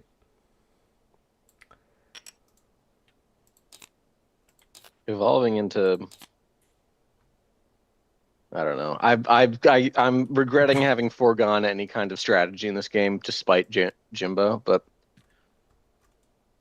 I guess that can be my. You got 5 guys. Yeah, but there was a version of this where I was farther ahead. I'm just being completely shafted by the cards I get versus the fossils I have. So I'm It having a great happens, time. man. It happens. I was in a bit of a fossil bind earlier, but I've found some stride. Still don't know if it. Amelia's got a lot of fossils. Oh, Alex, you're asking how we do a global objective? Yes. Well, so if you have met if you've met the criteria entirely by yourself, Yeah. then you go to the publishing journal and you take your leftmost little disc and you cover the objective with it, so you claim it. I see. If the objective has been met, but it's a combined through other people, you can still claim it, but then you have to pay 5 research tokens to simulate 5. citing Okay. other researchers. Interesting. Hold on a second. So I can hold on. I can claim that 6 Cretaceous holotypes thing, right? Not right Well, now. you already have did to an go action. to the publishing house and do it as a separate action. And can your it's an action. It's an Okay. action, yeah. Can Also, your you grad take from the student do left, this? not the right, because that would have given you 35 victory Yeah, points. yeah, immediately. I saw Yes, that your grad as I student plunged can down. do it. Okay, cool. Thank you. The grad student can. Yes, the grad student can publish in the publishing journal. It's just the field assistant that cannot. Hot dog. All right. Good to know. Thank you, friend. Mm-hmm. I have another question. It's gonna be Yes. It would be 2 separate actions theoretically. Mm-hmm. Never mind, I can't count. If I were to publish Tough. a 7th Cretaceous holotype, they're not cumulative, or are they sequential? So if I claim the 6 holotypes and then I can also claim the 7th if I publish the 7th? You could also claim it, but it'd be a separate action each time. It's the Yeah, number yeah, you yeah. uncover on the bottom of your board are the points you're being awarded. Yes, Yeah. and they don't. So I'll just remove all of mine. So you remove them from left to right, and they don't add up. So it's not like if you do 2, you would get 16. You would Right. get 5, and then if you uncover this one, then you're going to get 11, and so on. Oh, pardon me. I completely forget about this every time we play this game. We have another question, Amelia, that I think you're well Oh. suited to answer. And it's my turn, is it not? Well, actually, 2. Yeah. Okay. Or did One I... that I'll weigh in on before I'm gonna jump in. Oh, wait, it's That's Alex's fine. This turn, right. actually. So Gavin Wallander asks, is it safe to say Mosasaurs fit somewhere into Toxicophora, or is Mosasaur phylogenetics so much of a mess that even that likelihood isn't high? I have my own qualms a little bit with Toxicophora, but they're slowly dissolving. Mosasaurs, in my mind, are probably in that group, although exactly where is up for some debate. Get out of here, you. The other question, and I'll let you address both, but I'll just give you both at the same time, Amelia, is how stiff do we think Mosasaurs were? I've seen some depictions that are stiff as whales and others that twist and turn like the Jurassic World one. That's from Bony Cheese 8234. Okay. Yeah, so the first one about Toxicophora. hold on a second. Yeah, the first one about Toxicophora. I've claimed a global objective. Holy moly. Congratulations. Yay. The first one about Toxicophora, I that's vaguely where I think they go, but also I'm open to them being somewhere else. Because they're kind of because their origins are a little bit of a disaster, I don't have particularly strong feelings about that. But when I'm asked, I say an answer that's within Toxicophora. Where was the other one? Toxicophora. Stiffness. Yeah. Before you answer that, sorry. Yep. I am publishing alongside some amber Gojirosaurus. Ooh. Oh, cool. Ooh, that's good. That's a big one. And then I will pass the turn rat. Okay. I'm gonna kick That's you. I'm gonna kick you very quickly to claim that that Cretaceous holotype Okay. thing as well. So Wait, you've published stiffness. 2 Cretaceous pterosaurs? Oh, I'm sorry. Okay, yeah, that one, the 6th one. Yeah. Right. So stiffness, it varies by taxon, which is kind of cool. So like the mosasaurs are a lot more diverse than folks tend to think that they are. Most people think they look like this, which is true. The catch is that there's diversity under the skin. If you deflesh this animal, there's a lot of variation going on underneath that betrays that they had a lot of different variation, like on the tree. Like I said, they evolved flippers at least 3 or 4 times independently. And so with that, they kind of navigate the route from semi-aquatic to fully marine several times. And in doing so, they come up with different swimming strategies. So some of them are stiffer than others. Mosasaurines, so things like Cladastes, Mosasaurus, Prognathodon, Jormungandr, etc., tend to be stiffer all along the spine than the other groups do. Tylosaurines and Platycarpines tend to be a bit more wiggly. But even then, like they're not they're not like eels. They're not like super sinuous or anything like that. Most of them tend to be what's called chorangiform, which means that when they're swimming, the motion is mostly limited to their hips back. So then some of them are more tuniform, where most of the motion is happening in the back of the tail. I'm doing more global objectives. Cool. And then I saw some comments on the fact that Tylosaurus as a genus lasts for about 30 million years.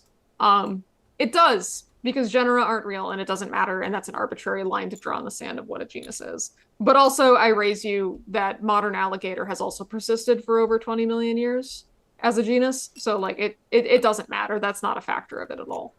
Yeah, there are genera that go back to the Paleozoic, I think. Like, yup. Right. It's the clam. One of the clams. Lingula, I think. Right? A brachipod, you mean? Yeah, and Amelia, it's your turn. Yeah. Oh no, it's my turn again? Yes. Oh, cool. Okay.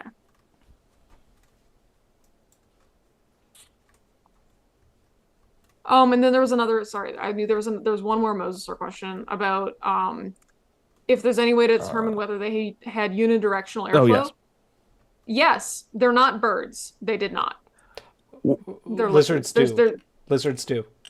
Nile monitors do at least. Wait, they do? Yes. Oh, shit. Yeah. Some, yeah. So, but they don't have air sat. They don't have like pleuroseals.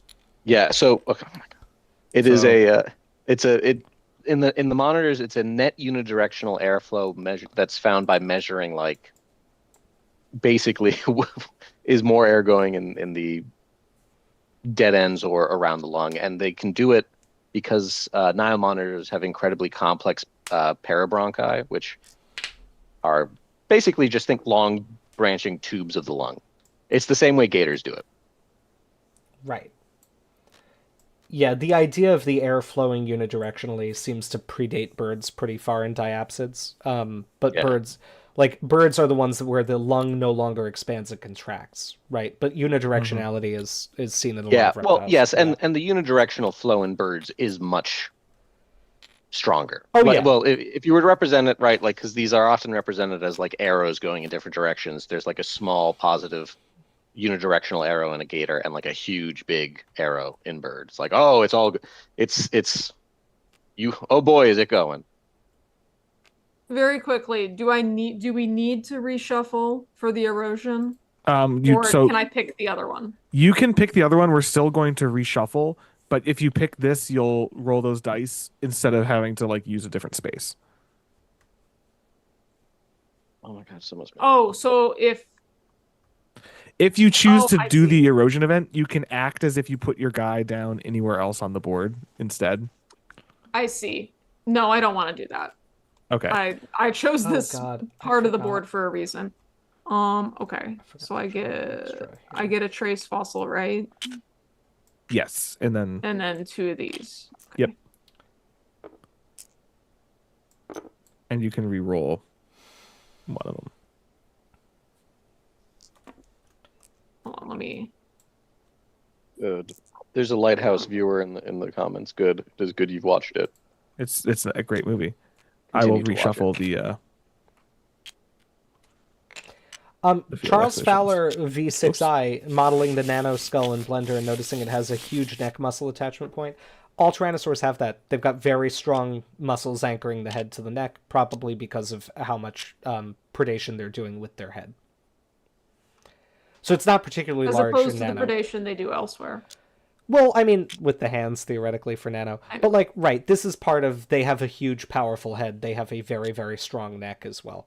But They all bite Tyrannosaurs do that. It's not a... it's not a particularly... it's not a particularly large neck muscle attachment for a Tyrannosaur. All right, I am going with my guy to the museum collection. I'm kicking him off. That's Dalton's guy. Oh. And I'm going to trade in 2 purples.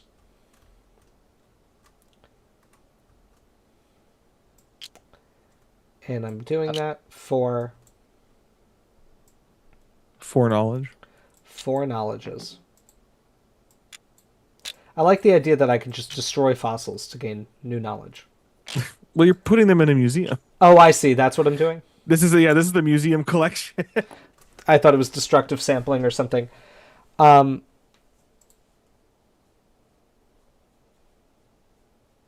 Given that Nanotyrannus has shown that mid-sized predators can survive in an environment with juvenile megapredators, why do you think Albertosaurus and Gorgosaurus couldn't survive to the asteroid?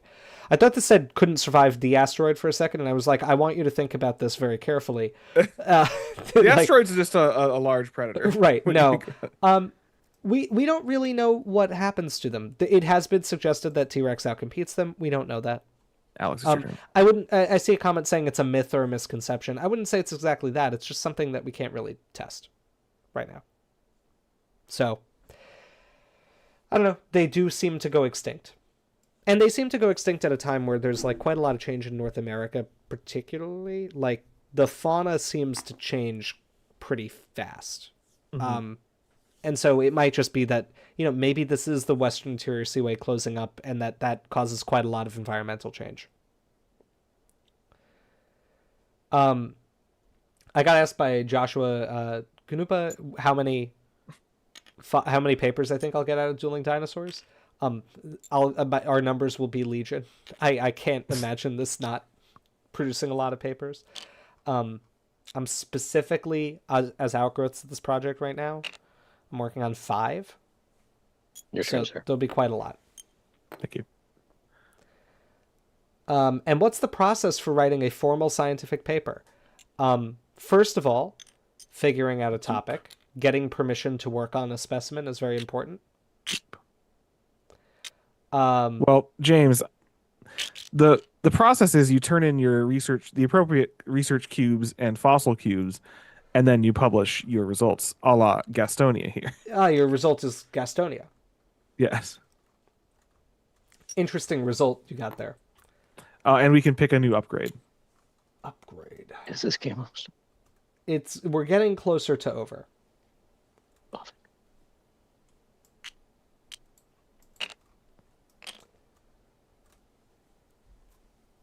It's our final upgrade. So choose carefully. So yeah, the formal process. There's not like I don't think there's a process that makes it formal or non-formal. It's like, are you writing it, citing sources? Are you trying to like do science with it? I think a lot of people their first time kind of are like, I want to come up with a really good idea and like write a paper about it. That unless you have data to really back up what you're doing, that might not be a good idea because you're probably gonna have a hard time getting it through peer review if you're just kind of like, here's a neat concept, right? There's not a lot of journals that are like taking papers that are hypotheses.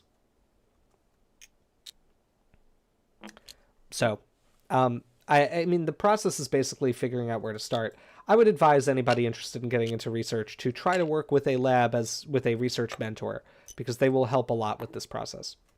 It's a hard road to go alone. Oh, yeah.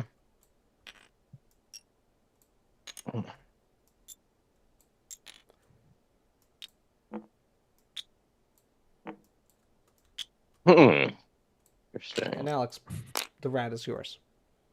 My goodness, we're moving.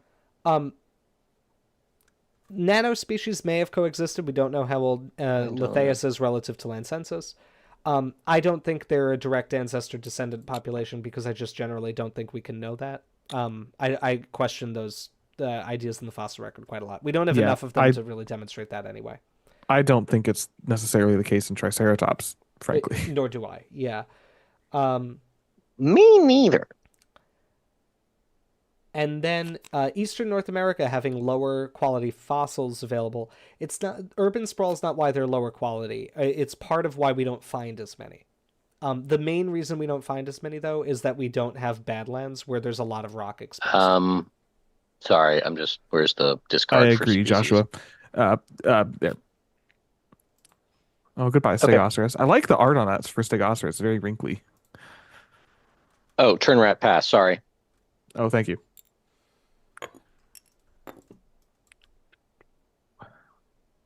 So don't delay. Act now. Supplies are. Well, they're running out.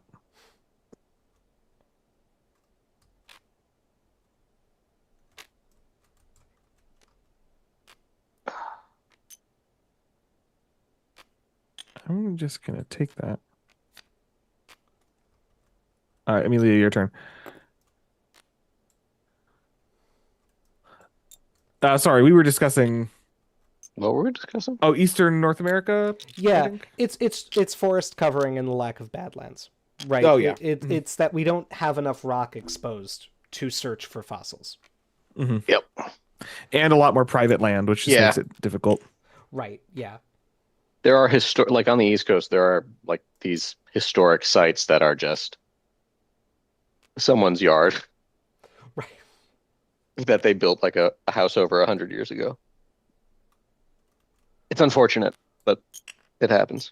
It is indeed. So what are you doing moving your little cursor around? What?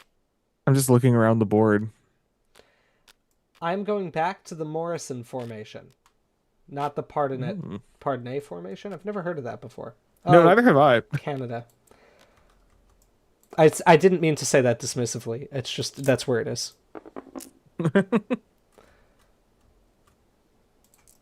Living in an elevator, living it up. Okay. Well, I got the exact same result. So I get 5 blues, one of which comes from the library. And by the library, I mean the museum collection. There's a general vibe in the chat that I'm very much enjoying. What's the vibe in the chat? Just it's opinions on opinions on anagenesis. All right. And Alex, did you take the rat? Oh, Amelia never gave me the rat, but now here's the rat. I have the rat, and the rat says publish. Is he going to publish now? Oh, wait, I have to go put my guy, right? Be gone with you. Not me. Sorry. This happens every time, and I should just wait. You should move the other one first. Behold. Another fragmentary Triassic theropod. Camposaurus. Camposaurus. Well, that's Camp's lizard. All will bow before There's a question in the chat about what would happen if a fossil were found at an archaeological site. I imagine it would be collected or under it. That's an interesting question. I imagine if it's an active archaeological site and folks are actually excavating, they would collect it like the other specimens that they're collecting at the time. So why are you poking? If it's not, it gets complicated. I was just reordering those things. You want to see if I'm cheating by stacking? No, they were just bunched up and it annoyed me. I see. Which is actually a great idea. I wish I had thought of that. Now what am I going to do? I'm gonna go to the field. Oh, and I'm supposed to get an extra cube before because of my folks. He's in the field, folks. I'm in the field, and I'm gonna go to the Cloverleaf Formation. Sorry, Sundance. Sorry, Sundance Kid. Dang. Why aren't they stacking? There we go. Dalton, I couldn't tell you.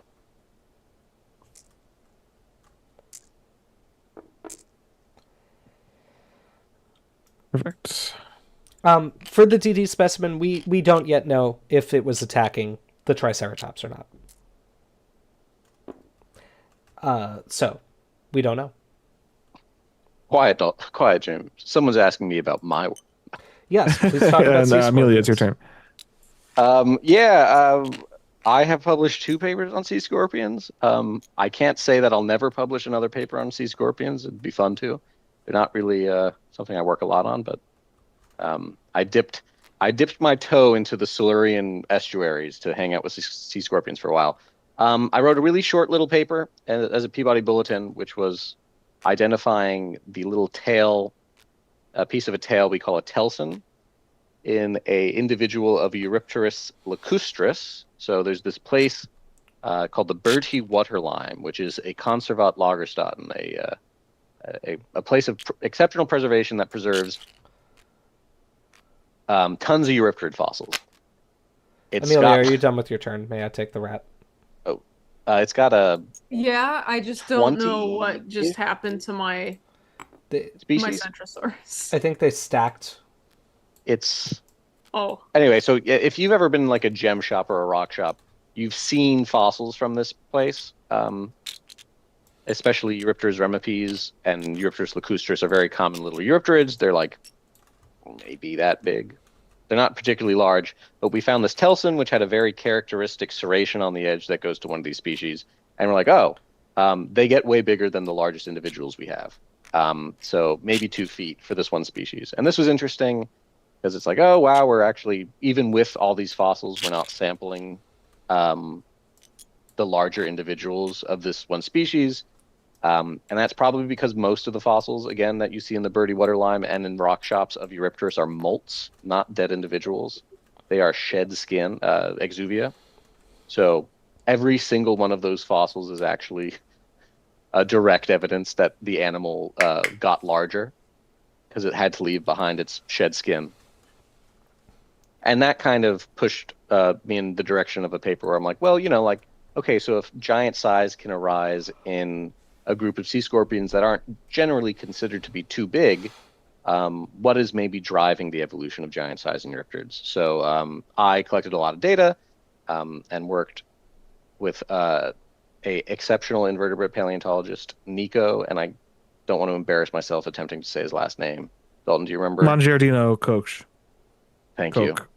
I was going to say Coke, but I didn't want to make a mess. It's like the hard kind of CH that's a little more difficult for native English speakers to get. And he does a ton of work on evolutionary modeling. So we sat down, I collected all this data. We had James Lamsdell, who's a the Eurypterid man, and he helped out. And so we wrote this little paper. We looked at all these different kind of factors: oxygen, dissolved oxygen levels, climate, water temperature, abundance of other species, and we looked at these analyses. And what we found was none of these factors actually particularly explain why or how giant size evolves in a satisfying way. And it's probably something that it seems to be something that evolves rapidly, separately, and probably from something we're not accounting for. Something interesting I came across in our reading was that genome size can actually affect the evolution of large size in some arthropods. So like things like horseshoe crabs and stuff. So yeah, and that was a lot of fun. And in hindsight, maybe I should have focused more on my vertebrate chapters, but it was fun. But it was fun. Anyway, sorry, it's my turn. I didn't mean to. Indeed. Milo asks if you think that Nanotyrannus convergently evolved forward-facing eyes to have binocular vision, a la T-Rex. I think the skulls are wide because again, we showed that the skulls are wide convergently. T-Rex's skull is wide because it has a really wide skull. It's got enormous jaw muscles. That does some reorient kind of the eyes. paleontologist? Right. That does reorient the eyes, but I don't think the skull got wider to face the eyes forward. There are other ways to do that. Two. Nanotyrannus, I think it is just that it has a very slender snout. The skull is a kind of normal Tyrannosaur width. It's like the snout is very narrow. We don't know. Return to me. We don't know exactly why that would be. I think that the forward-facing eyes are a happy accident in each case. Dakota Raptor's Amelia, toe you're claw, by the way, looks. This is in response to leopard gecko. Dakota Raptor's toe claw looks a hell of a lot like a Nanotyrannus hand claw, but Yeah, that flexor process. I had never really looked. No, it yeah, really looks a lot more like a manual ungule than a pedal one. it does.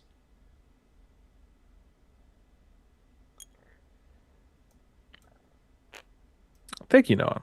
It's very kind. Ooh, Yes, what's thank my you. favorite Eurypterid? That's. I don't know. That's hard. They're all pretty neat, which is a lame answer, I know. Oh, I just love I'm, them all so much. you know, the big pterygotids are Pterygotus, cool. right? Like, Well, Jacalopterus, the big Scottish one, is like very cool, but not even like as a contrarian. I think in terms of just how scary they look, I think I prefer the megalograptids. They're instead of snib-snab, they have just gigantic spines on the front of their arms. oh, those are creepy looking. Yeah. And one of them, Pentacopterus, is like 5 feet long, and it's the either the oldest or second oldest Eurypterid in the fossil record, which is hilarious. Which is the first one that shows up is already gigantic, and we don't think that the clade is giant ancestrally. We find like 9 separate evolutions of giant size in the group. We actually find like almost a dozen separate colonizations of freshwater habitats too. The big Alex, it's your turn, by the way.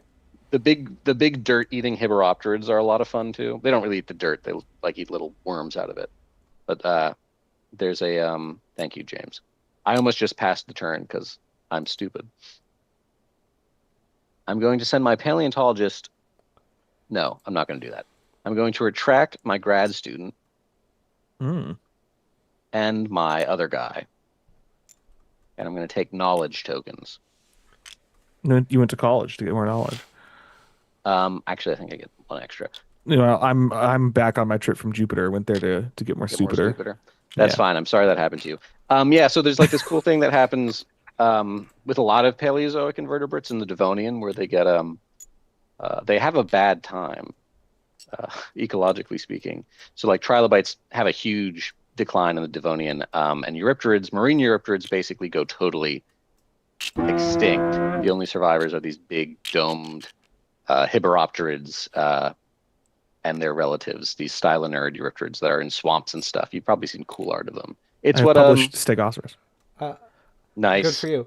Now, I'm sorry, I do need to call attention to what our super chat from Milo just now that says Dakota Raptor is sus, Nanotyrannus is Riz, which I believe is a parody of a Thomas Carr tweet from a year ago, 2 years ago.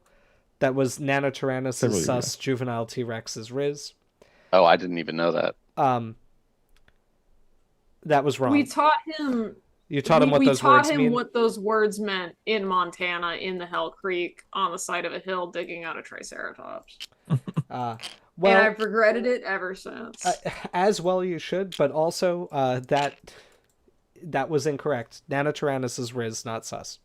Eminem been real quiet since Reverend Dr. Meyer showed. Amelia, did you take your turn? Lamau. No, I did not take my turn yet. If this is a new turn, which I think it is. Yes. What is we have a question. What is everyone's favorite Cambrian stem arthropod? From Matthew McCormick. Says that personally they're a big Opabinia guy. I'm also a big Opabinia guy because of that TikTok that goes around every so often of Tony Soprano talking about Opabinia, which is just... Would you share this with me? I don't remember this. I'll have to find it and send it again on Instagram, but it's it's just like an Opabinia floating around the Bing. And I have not seen that either. They're like, yo, T, what is that? And he's like, it's Opabinia regalish. That's very funny. That's great. I just got very funny. Today ethical use of AI. Today it's on not Twitter, AI. It's just a good impression. That's even better. Yeah. That's awesome. I saw on Twitter again. I've seen it before, but it was the Ambulocetus Peter and Leptictidium Lois and Meg. It's very stupid. Like he's like, why won't you let me come play with you guys? And they're like, we know you're gonna eat us, Ambulocetus Peter. It's hard being a Leptictidium, especially in the early Eocene. What's my favorite Cambrian stem arthropod? boy, howdy. I mean, I like a lot of them. I think I'll probably have to go Anomalocaris just because I think it's aesthetically very pleasing. That's a good one. Like, the nice thing about all of these is even the big ones aren't like so huge that you couldn't conceivably have them in a large aquarium.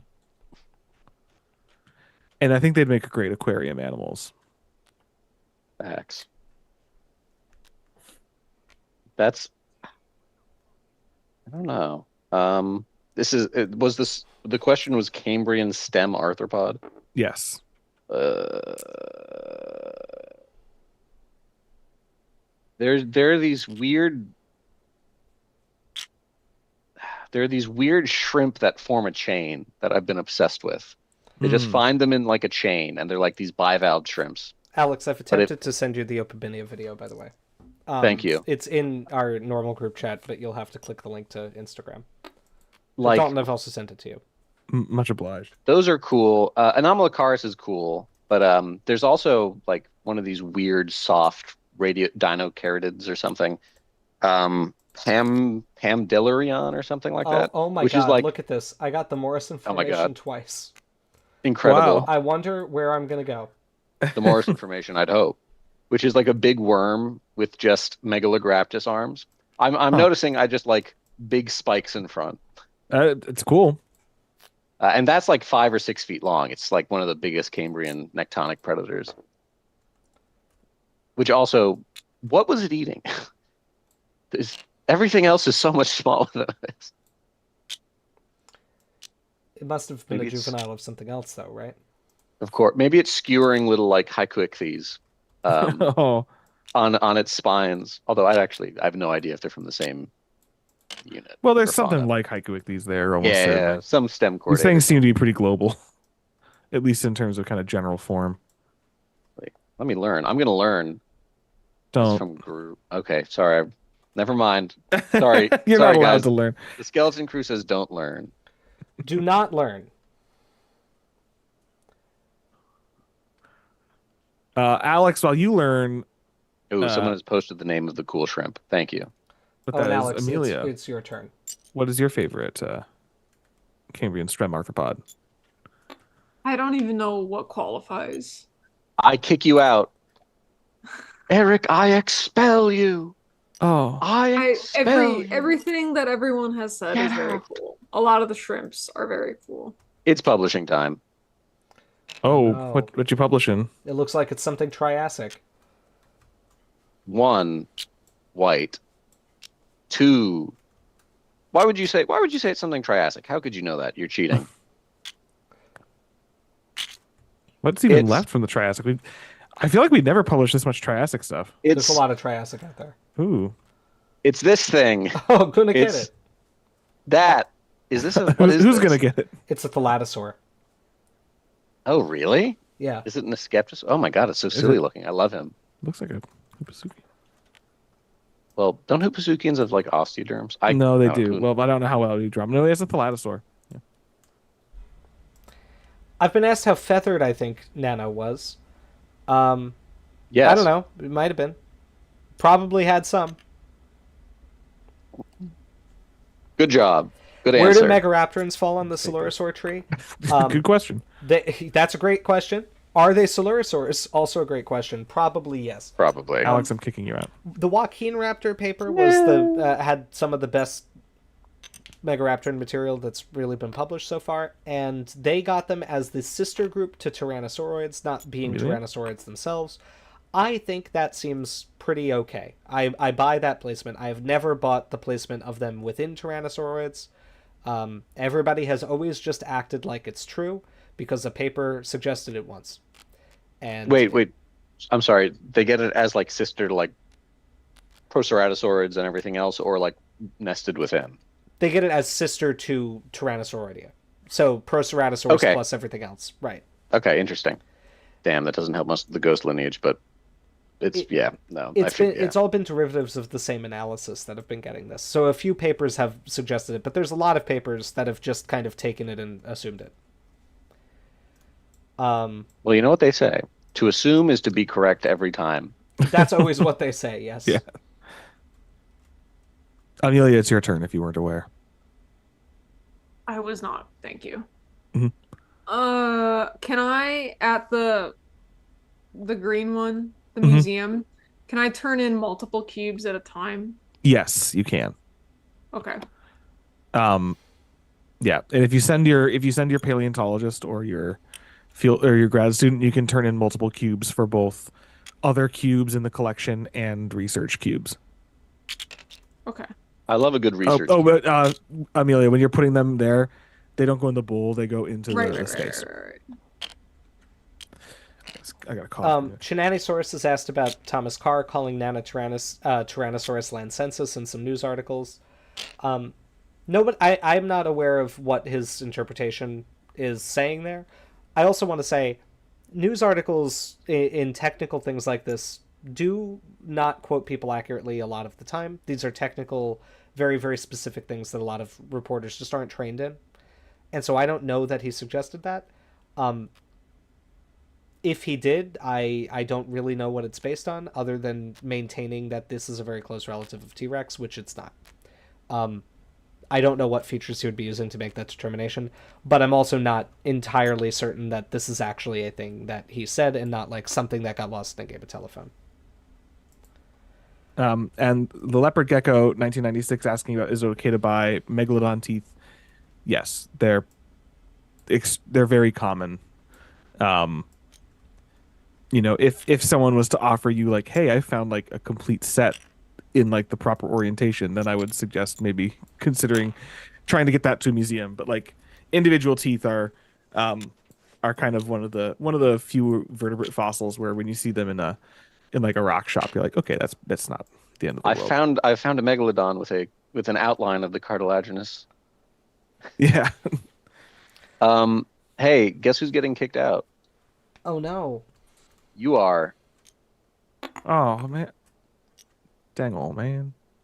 And I'm doing another global objective. Oh my lord. Holy moly. He's wilding with the global objectives here. I'm so tired. We need to finish this game. It's almost over, Jimbo. I know. 3 more holotypes and then we're done. Not even getting any more super chats, and we're still playing holotype. Oh my god. Anyway, I don't actually remember Scott's reaction to Nanotyrannus being found. I don't remember how he reacted. I also don't. I have no. It's been a long time whatsoever. It's been a long time. Again, it's been like 5 years since we first were like, yeah. I wish you were here because I doubted it at first. Did you? I think you mentioned something. Well, I think you mentioned something about it at like GSA. Oh, I think so. Yeah. And so I think that was even before you had like real formalized like reasoning, and so I was like, well, yeah, maybe, but I was like, I feel like the people who spent a lot of time looking at these specimens, and you know what, I was deferring to authority because I didn't have that's fine the requisite knowledge, and I have since acquired that knowledge, and I changed my view by going to college. I changed my view pretty rapidly, in light of learning a few things, and that was I think before you did your defense. So it was not long after we had that conversation that I changed my mind. No, that's okay. I'm also responding with mock surprise that you ever doubted something I said. Yeah. But also, just to say, it's still an argument from authority. I'm the authority now. I have altered the authority. I'm not arguing from that authority. Alex, is it my turn? Sorry. Yes. We got a super chat from the King of Dinosaurs. Why is it legal to sell valuable fossils for auction? Can that be changed? Theoretically, it can be changed. Practically, it cannot be changed. There's a lot of money behind that right now, and I think that there's a lot of people who benefit from it being legal to sell valuable fossils, and I think that we would have a lot of resistance and friction if we made the sale of fossils illegal. I think the best thing that could happen, given the constraints of our current setup, are the price of fossils returning to a more normal baseline, where museums could actually afford to buy important specimens, because often a lot of these things that are privately owned are scientifically important without having like a lot of flashiness, if that makes sense, right? Like they are. Oh, and Alex, I'm bumping. That's fine, man. Makes my life easier. I'm sure it does. Is he going to publish something from the Jurassic? I am. It's Oh my gosh. Barosaurus. Would you look at that? Would you look at that? So one fossil that comes to mind when I think about this sort of pattern is like the very famous maybe baby T-Rex Baby Bob. Baby Bob is not a lot of material. In the current inflated fossil market, I would expect its price tag to be somewhere in the millions. I don't think it should be. And I think it's the sort of thing that a museum would be much more willing to think about acquiring if we were talking a more reasonable price for it. Right? That's it. It's also like, and Alex, it's your turn. Like, oh my God. I am Things very, are happening very, too fast. I know. I'm very firmly in favor of fossils being in museum collections. I don't want that to be... Oh, by the way, I'm also retroactively doing something. No, you can't. No, I'm paying an additional... It's off the stack. No, you're cheating. Paying an additional... Ex post facto? I can do it. I brought Nanotyrannus I'm back. playing. I'm playing a theropod trap at card. instant speed. It's my I can't crack wait for the card. day that will break James and he'll play Magic. It will not occur. There will be signs that this happens, more streams because he's broke. There's a few important things to remember. Right? I think the most important reason that fossils have to be in museums isn't even the studying of them, because that's a self-imposed rule. It is not illegal for me to study a fossil in a private collection. It is a professional guideline from the Society of Vertebrate Paleontology. Right? That is. Oh wait, hold on. Sorry. It is not like U.S. law forbids me from publishing a paper on a privately owned specimen. We're on a hilltop. I don't know. I care more about the preservation and conservation. You know what I mean? It is more important to me that a fossil is in a museum collection where like skilled preparators and conservators can keep tabs on it and make sure that it's okay, because they do not last forever. Like these things break down pretty quickly. Not that the research angle is not important, but it's like, to me, it's the fact that if a fossil is not properly cared for, it will start disintegrating in many cases. Oh, and we don't have a way of that. guaranteeing that a private owner is providing that level of care. So that's what worries me to some degree. In the U.S., the private fossil market has become such an industry, and so many landowners are increasingly dependent upon fossil sales for supplementing their income. It's not a situation that would change. There's not a lot of people who win if the laws are changed. And so it's unlikely that we'll see a change to the laws. Not that it wouldn't be good. I think that laws like what I've recently learned Germany has, where like fossils can be privately owned, but there's a stipulation that any scientifically significant specimen has to be made accessible for research scientifically if people want to, is not a bad middle ground that could be struck in the US, where it's like, yes, it can be privately owned, but if any scientist tells you they want to study it, you have to let them see it. You know what I mean? There are potentially ways that it can be gotten around. A lot of people have talked about eminent domain to just seize privately held fossils. I don't think there's any political will to do that. Again, No. This would be basically, this is the kind of thing that never happens in the US, where it would be basically you're asking the government to start deliberately targeting the property of very wealthy people for a public good. And regardless of whether or not we think those fossils should be in museum collections, we kind of just know that's not going to happen, right?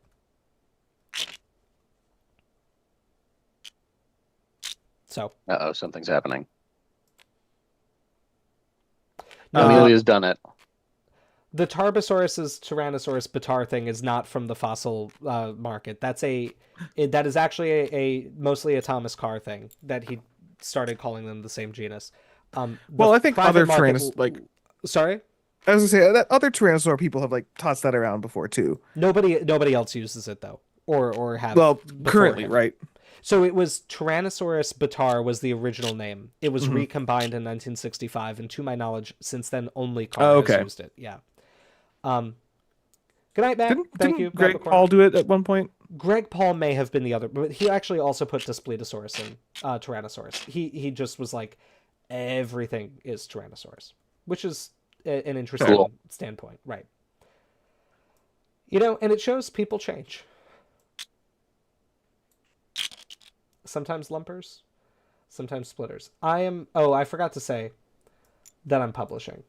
Oh my gosh. But pursuant to the like fossil trade, I will say that the like calling Tarbosaurus Tyrannosaurus does happen, I think, in media, in like print media, especially with respect to fossil trade, just because it's like more of a touch point for people than saying Tarbosaurus, and like it can also drum up sales. Yes, and that's the thing. Like it's a marketing thing because they know most people who are going to buy a fossil don't know what a genus and species is. And so they see Tyrannosaurus bataar, and I don't think they realize that's not T-Rex. I think they say Tyrannosaurus, like T-Rex. Cool. And that's why. Mm-hmm. What are you publishing, James? What did I publish? Apatosaurus. Oh my gosh. That's a good one. Well, you've ended the game. Did I? Oh, that was an accident. I thought there was another go-around where I could discard the cards that are about to kill me. Well, let me double check. Let me see. There might be like a final spin. I don't think there is. No, yeah, the game is over and no players may take any more turns. Cool. That's tough. Okay, so that's bad. Now we calculate our victory points as shown by adding up the points on our holotypes that we've published, any victory points from trace fossils, anything from your personal objective, the highest value uncovered from global objectives, and then you subtract from it the research cube cost of any specimens that are still in your hand. Oh, it's the research cube cost. It's not their total score. It's not the total victory points. That would have terrified me. Okay.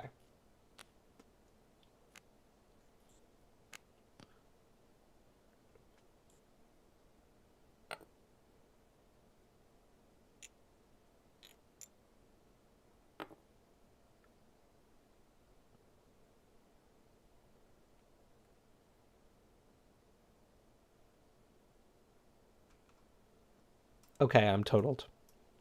Okay, I was going to use the calculator in game so I could display it, but apparently it did not. It just erased the value every time I put in a new thing.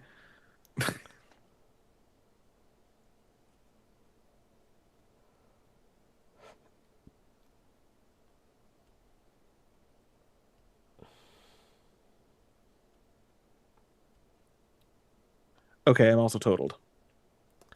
Okay, hold on. Let me make sure I'm getting it right. So it's the global objective and then our personal. Yep. It's the highest value uncovered on your global. Yeah, and then the highest value on your personal, and then all the victory points. Mm-hmm. And then minus the research points of any cards in your hand. Yeah, and so minus the research points. Oh, that's not that bad. No, it's okay. Okay. Should we go around the table? I think actually that pun, like if I was to change a rule, I might make that the victory point cost to make it a bit more severe. Yeah, I like that. But in any case, let's go. Yeah, let's go around. So, Alex, why don't you start? Took the first turn? I took the last turn. Oh, I took the first turn. Okay, I got, if I am correct in this, yes, it was 72. Idiot. Thanks. A respectable score. Alex? 97. Congratulations. Wow. Okay, I got 82. I got 92. This is the best I've ever done at this game. You did incredible. Yeah, you did very well. Well, Dalton, it's your fault because you published the Genosaur one before I could take my turn. Oh. Victory! I took Nanotyrannus from him and I still won. And I didn't even have to cheat once. And we didn't even find Litheus, right? Where's Litheus?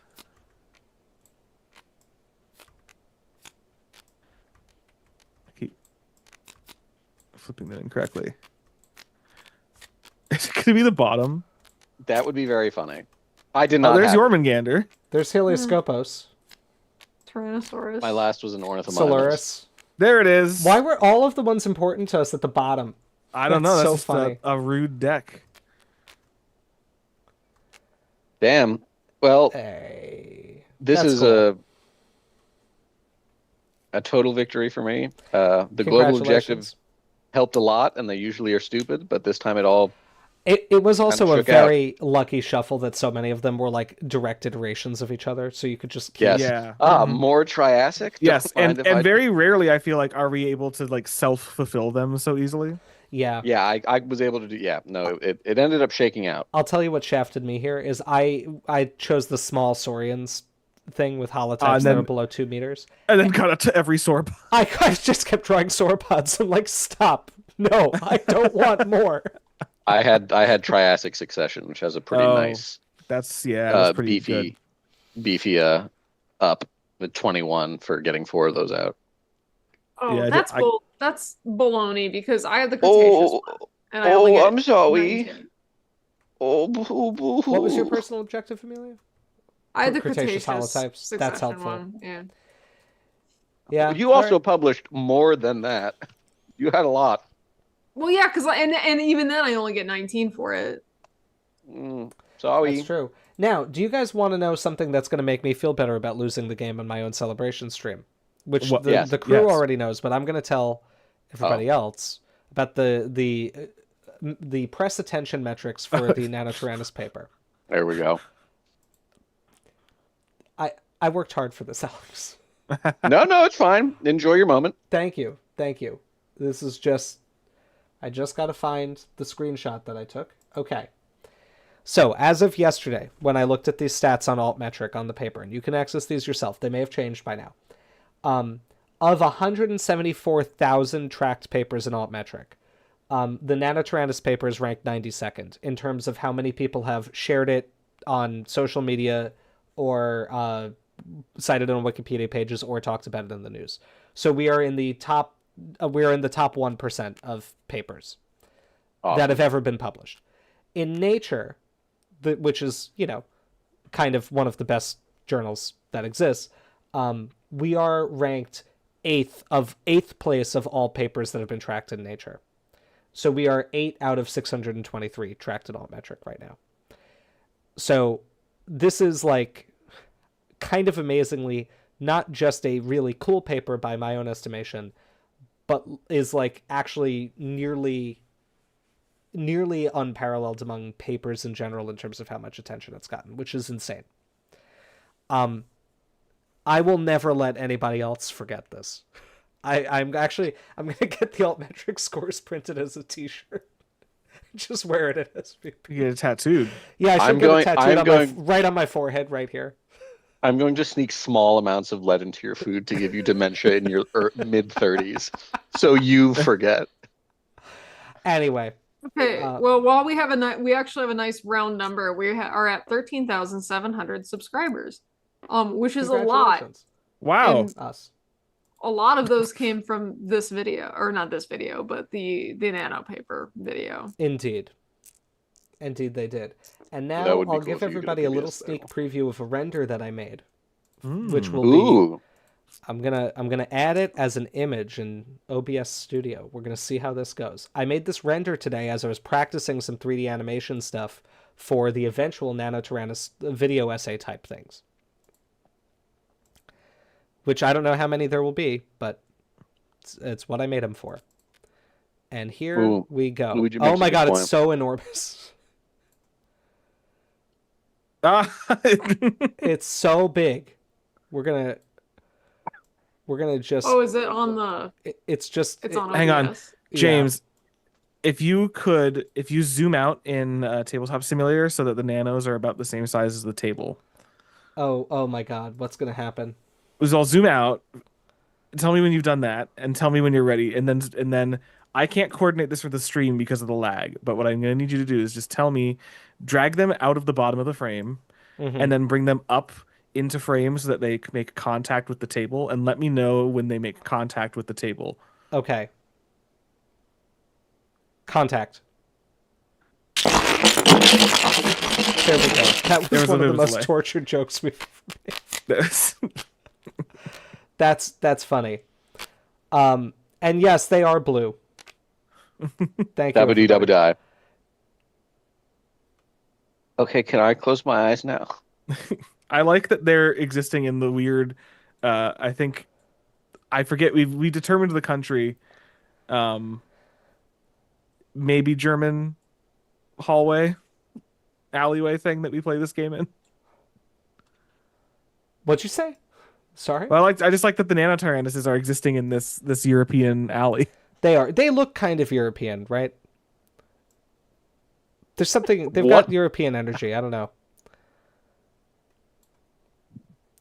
I'm tired. I'm sick. I'm going to bed soon. Yeah, I I'm going to think bed too. This has that's been fun, pretty cool. guys. Well, wait. Don't you for leave yet. Don't leave yet. We have to actually end the stream. You will destroy everything if you leave right now. But yes, these. So there will be either one very long video or multiple shorter videos about the whole history of the Nanotyrannus debate, and I'll go into all of the evidence in exhaustive detail. And if I can learn to animate well enough, we'll show these guys in motion doing cool things. And also, just I want somebody to figure out what is the inspiration behind the color palette on the Nanotyrannus lithaeus, which is the larger one in the background. If anybody figures it out, I will give them a shout out for figuring out what the color's in reference to. And we'll eventually figure that out.